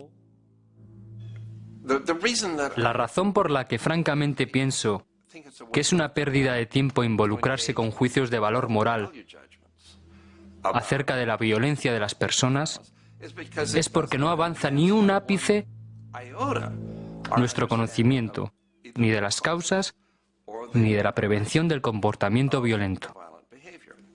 La gente a veces me pregunta si creo en perdonar criminales. Mi respuesta es, no, no creo en el perdón, como tampoco creo en la condena. Solo si nosotros, como sociedad, logramos adoptar la misma actitud de tratar la violencia como un problema de salud pública y medicina preventiva, en vez de un mal moral, solo cuando hagamos ese cambio en nuestras actitudes, suposiciones y valores, realmente lograremos reducir el nivel de violencia, en lugar de estimularlo, que es lo que actualmente hacemos. Cuanta más justicia buscas, más daño te haces, porque no existe tal justicia. Hay lo que hay ahí afuera. Eso es todo. En otras palabras, si la gente está condicionada a ser racista e intolerante, si son criados en un entorno que lo aboga, ¿por qué culpas a la persona por ser así? Son víctimas de una subcultura. Por lo tanto, deben recibir ayuda. El punto es, debemos rediseñar el entorno que causa el comportamiento aberrante. Ese es el problema. No meter a una persona en la cárcel. Por ese motivo, jueces, abogados, libertad de elección, estos conceptos son peligrosos porque te proveen de desinformación. Que si la persona es mala, o esa persona es un asesino en serie. Los asesinos en serie se forman, lo mismo que soldados se convierten en asesinos en serie con metralletas. Se convierten en máquinas de matar, pero nadie los ve como asesinos o matones, ya que eso es natural. Entonces, culpamos a la gente. Decimos, este hombre fue un nazi, torturó judíos. No, él fue formado para torturar judíos. Una vez que aceptas el hecho de que las personas tienen elecciones individuales y son libres de hacer esas elecciones, libres de escoger, significa sin ser influenciados. Y eso no lo puedo entender en absoluto. Estamos influenciados en todas nuestras elecciones por la cultura en la que vivimos, por nuestros padres y por los valores que predominan. Entonces, estamos influenciados. Así que no puede haber libre elección.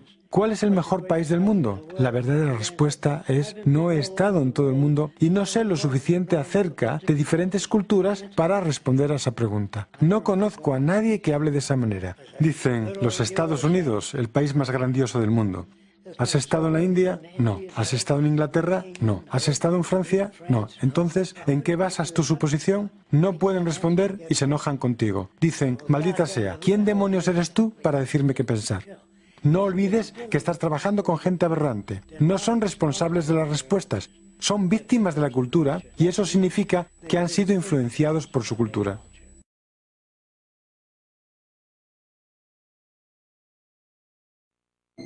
Los valores sociales de nuestra sociedad, que se han manifestado en guerra perpetua, corrupción, leyes opresivas, estratificación social, supersticiones irrelevantes, destrucción ambiental y las utilidades déspotas y socialmente indiferentes orientadas a la clase alta, es fundamentalmente el resultado de la ignorancia colectiva, de dos de las visiones más básicas que las personas pueden tener de la realidad, los aspectos emergentes y simbióticos de la ley natural. Aparte de la comprensión de que todos los sistemas naturales son emergentes, donde todas las nociones de realidad serán constantemente desarrolladas, alteradas e incluso radicadas, debemos comprender que toda la naturaleza en sí es un sistema unificado de variables interdependientes. Cada una es causa y efecto, existiendo solamente como un todo concentrado. Y ahora debemos ver que el mundo entero es la comunidad. Y de esta manera, todos debemos cuidar de los demás. Y no solamente es una comunidad de personas, es una comunidad de plantas, animales y elementos. Y de verdad debemos entenderlo. Eso es lo que también nos traerá satisfacción y placer. Eso es lo que nos falta hoy en nuestras vidas. Podemos llamarlo espiritualidad, pero el hecho es que la alegría viene de la dicha de la conexión. Ese es nuestro espíritu, ese es nuestro lado de nosotros mismos. Eso verdaderamente se siente, y lo puedes sentir muy profundo dentro de ti. Se trata de ese sentimiento asombrosamente increíble, y lo reconoces cuando lo sientes. No lo obtienes con dinero, lo obtienes de la conexión. El Islam, cristianismo, judaísmo, hinduismo y todas las demás existen como barreras al crecimiento personal y social.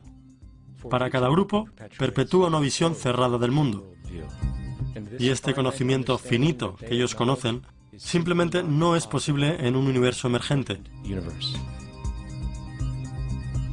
Aún así, la religión ha tenido éxito acallando la conciencia sobre este nuevo universo emergente, inculcando la distorsión psicológica de la fe en sus creyentes, donde la lógica y la nueva información son rechazadas a favor de creencias tradicionalmente anticuadas.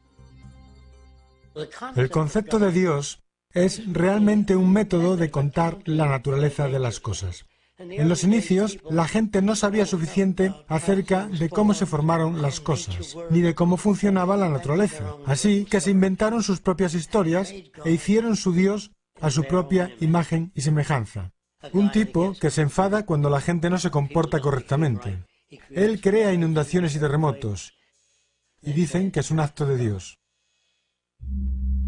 Un vistazo precipitado en la historia suprimida de la religión revela que incluso los mismos mitos fundacionales son las culminaciones desarrolladas con influencia a través del tiempo. Por ejemplo, una doctrina cardenal de la fe cristiana es la muerte y la resurrección de Cristo. Esta noción es tan importante que la misma Biblia asegura: y si Cristo no se hubiese levantado, entonces nuestros rezos son en vano y tu fe es también en vano. Aún así, es muy difícil tomar esta frase literal, pues no solamente no hay ninguna fuente que denote este acontecimiento sobrenatural en historia secular. El estar conscientes de la enorme cantidad de salvadores precristianos, quienes también murieron y fueron resucitados, inevitablemente pone a esta historia en el terreno mitológico. Las primeras figuras de la Iglesia como Tertuliano fueron lejos para intentar romper estas asociaciones, incluso clamando que el diablo causó estas similitudes, declarando en el siglo II: el diablo, quien se encarga de pervertir la verdad, imita las circunstancias exactas de los divinos sacramentos. Él bautiza a sus creyentes y promete perdonar sus pecados. Él celebra la ofrenda del pan y la trae en el símbolo de la resurrección. Permítanos entonces denotar las acciones del diablo, quien copia ciertas cosas de los que son divinos. Lo verdaderamente triste aquí es que cuando dejemos de creer en la idea de que las historias de cristiandad, judaísmo, islam y todas las demás son historia literal, y las aceptemos como lo que verdaderamente son, simples expresiones alegóricas derivadas de diversas fes, vemos que todas las religiones comparten un tronco en común, y es esta unificación imperativa que necesita ser reconocida y apreciada. Las creencias religiosas han causado más fragmentación y conflicto que cualquier otra ideología. Cristiandad solamente tiene más de 34.000 subgrupos diferentes. La Biblia está sujeta a la interpretación. Cuando la lees dices: yo pienso que Jesús quiso decir esto, creo que Job quiso decir aquello. Oh no, él se refería a esto otro. Y así tienes a los luteranos, los advenidos del séptimo día, los católicos, y una iglesia dividida no es iglesia en absoluto. Y una iglesia dividida no es iglesia en absoluto.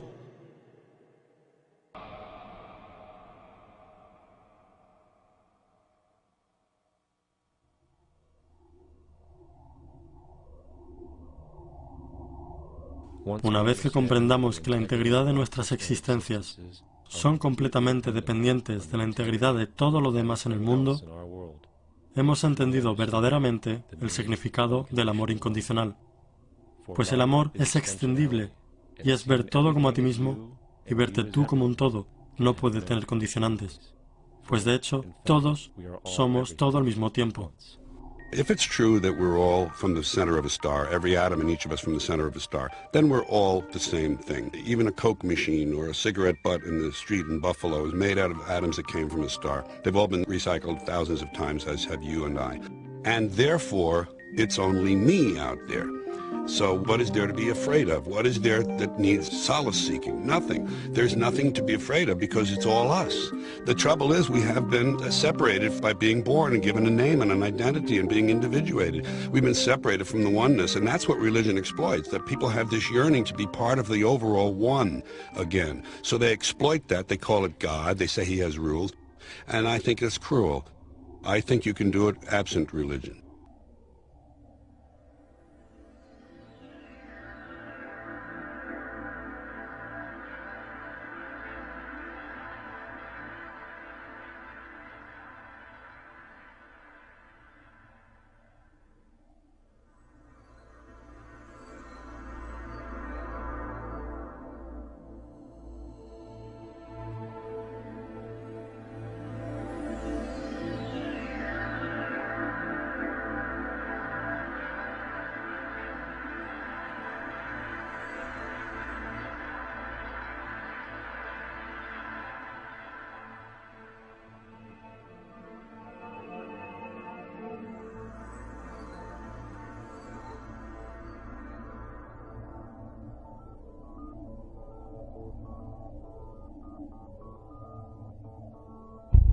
Es el momento de clamar la unidad. La emergente naturaleza de la realidad es que todos los sistemas, ya sea conocimiento, sociedad, tecnología, filosofía o cualquier otra creación, si no son inhibidas, experimentarán un fluido y perpetuo cambio.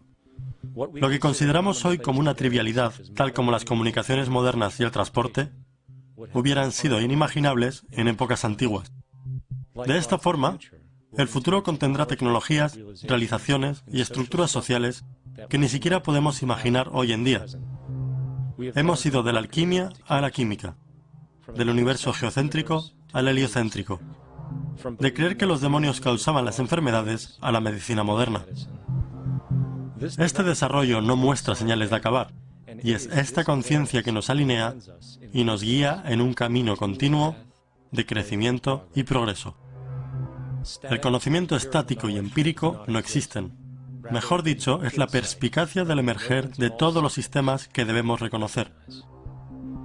Esto significa que siempre debemos abrirnos a la nueva información, aun si está amenazada nuestro actual sistema de creencias y de identidades. Tristemente, la sociedad de hoy ha fallado en reconocer esto, y las instituciones establecidas continúan paralizando el crecimiento, preservando las estructuras sociales anticuadas. Al mismo tiempo, la población sufre del miedo al cambio, pues su condicionamiento asume una identidad estática y retar el sistema de creencias de alguien usualmente conlleva al insulto y a la aprensión, porque estar equivocados está asociado erróneamente al fracaso, cuando de hecho, el darse cuenta del error debería ser celebrado, pues es elevar a alguien a un nuevo nivel de comprensión, fomentando la conciencia.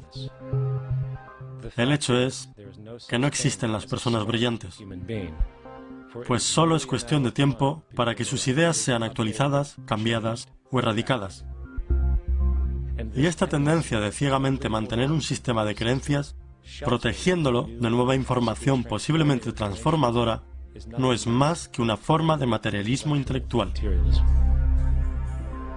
El sistema monetario perpetúa este materialismo no solamente por sus propias estructuras conservadoras, sino también a través de las incontables personas que han sido condicionadas para mantener ciegamente y sin pensar a estas estructuras, y de esta manera volviéndose ellos mismos guardianes del status quo. Ovejas que ya no necesitan un perro ovejero para controlarlas, pues se controlan a sí mismas condenando a aquellos que se salen de la norma. Esta tendencia de resistencia al cambio y de mantener las instituciones existentes por el bien de la identidad, las comodidades, el poder y las utilidades es completamente insostenible y solo producirá mayor desigualdad, fragmentación, distorsión e invariablemente destrucción. Es tiempo de cambiar. Desde los cazadores hasta los recolectores, a la revolución agrícola, a la revolución industrial, el patrón es claro. Ya es tiempo de un nuevo sistema social que refleje el entendimiento que tenemos hoy.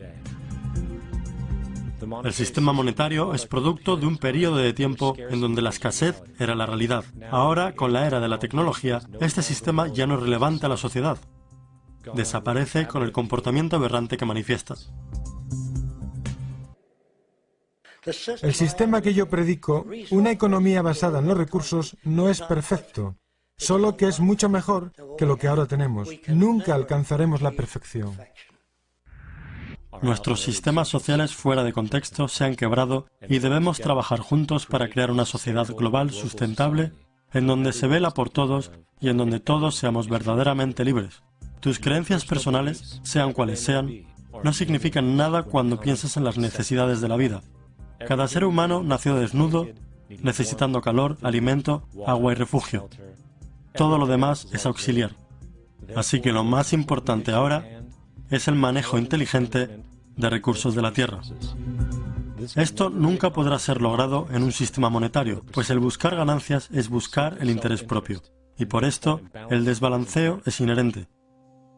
Simultáneamente, los políticos son inútiles, pues nuestros verdaderos problemas en la vida son técnicos, no políticos. Además, las ideologías que separan a la humanidad, como la religión, necesitan un fuerte peso en la comunidad para demostrar su valor y su importancia social. Esperemos que con el tiempo la religión pierda su materialismo y sus bases en la superstición y se traslade hacia el campo de la filosofía. El hecho es que la sociedad de hoy es retrógrada, con políticos hablando constantemente de la protección y la seguridad, en lugar de hablar de la creación, la unidad y el progreso. En vez de armas de destrucción masiva, es tiempo de revelar algo mucho más poderoso. Armas de creación masiva. Nuestra verdadera divinidad es nuestra habilidad de crear, y armados con el entendimiento de las conexiones simbióticas de la vida, mientras somos guiados por la realidad de la naturaleza emergente, no hay nada que no podamos lograr o hacer.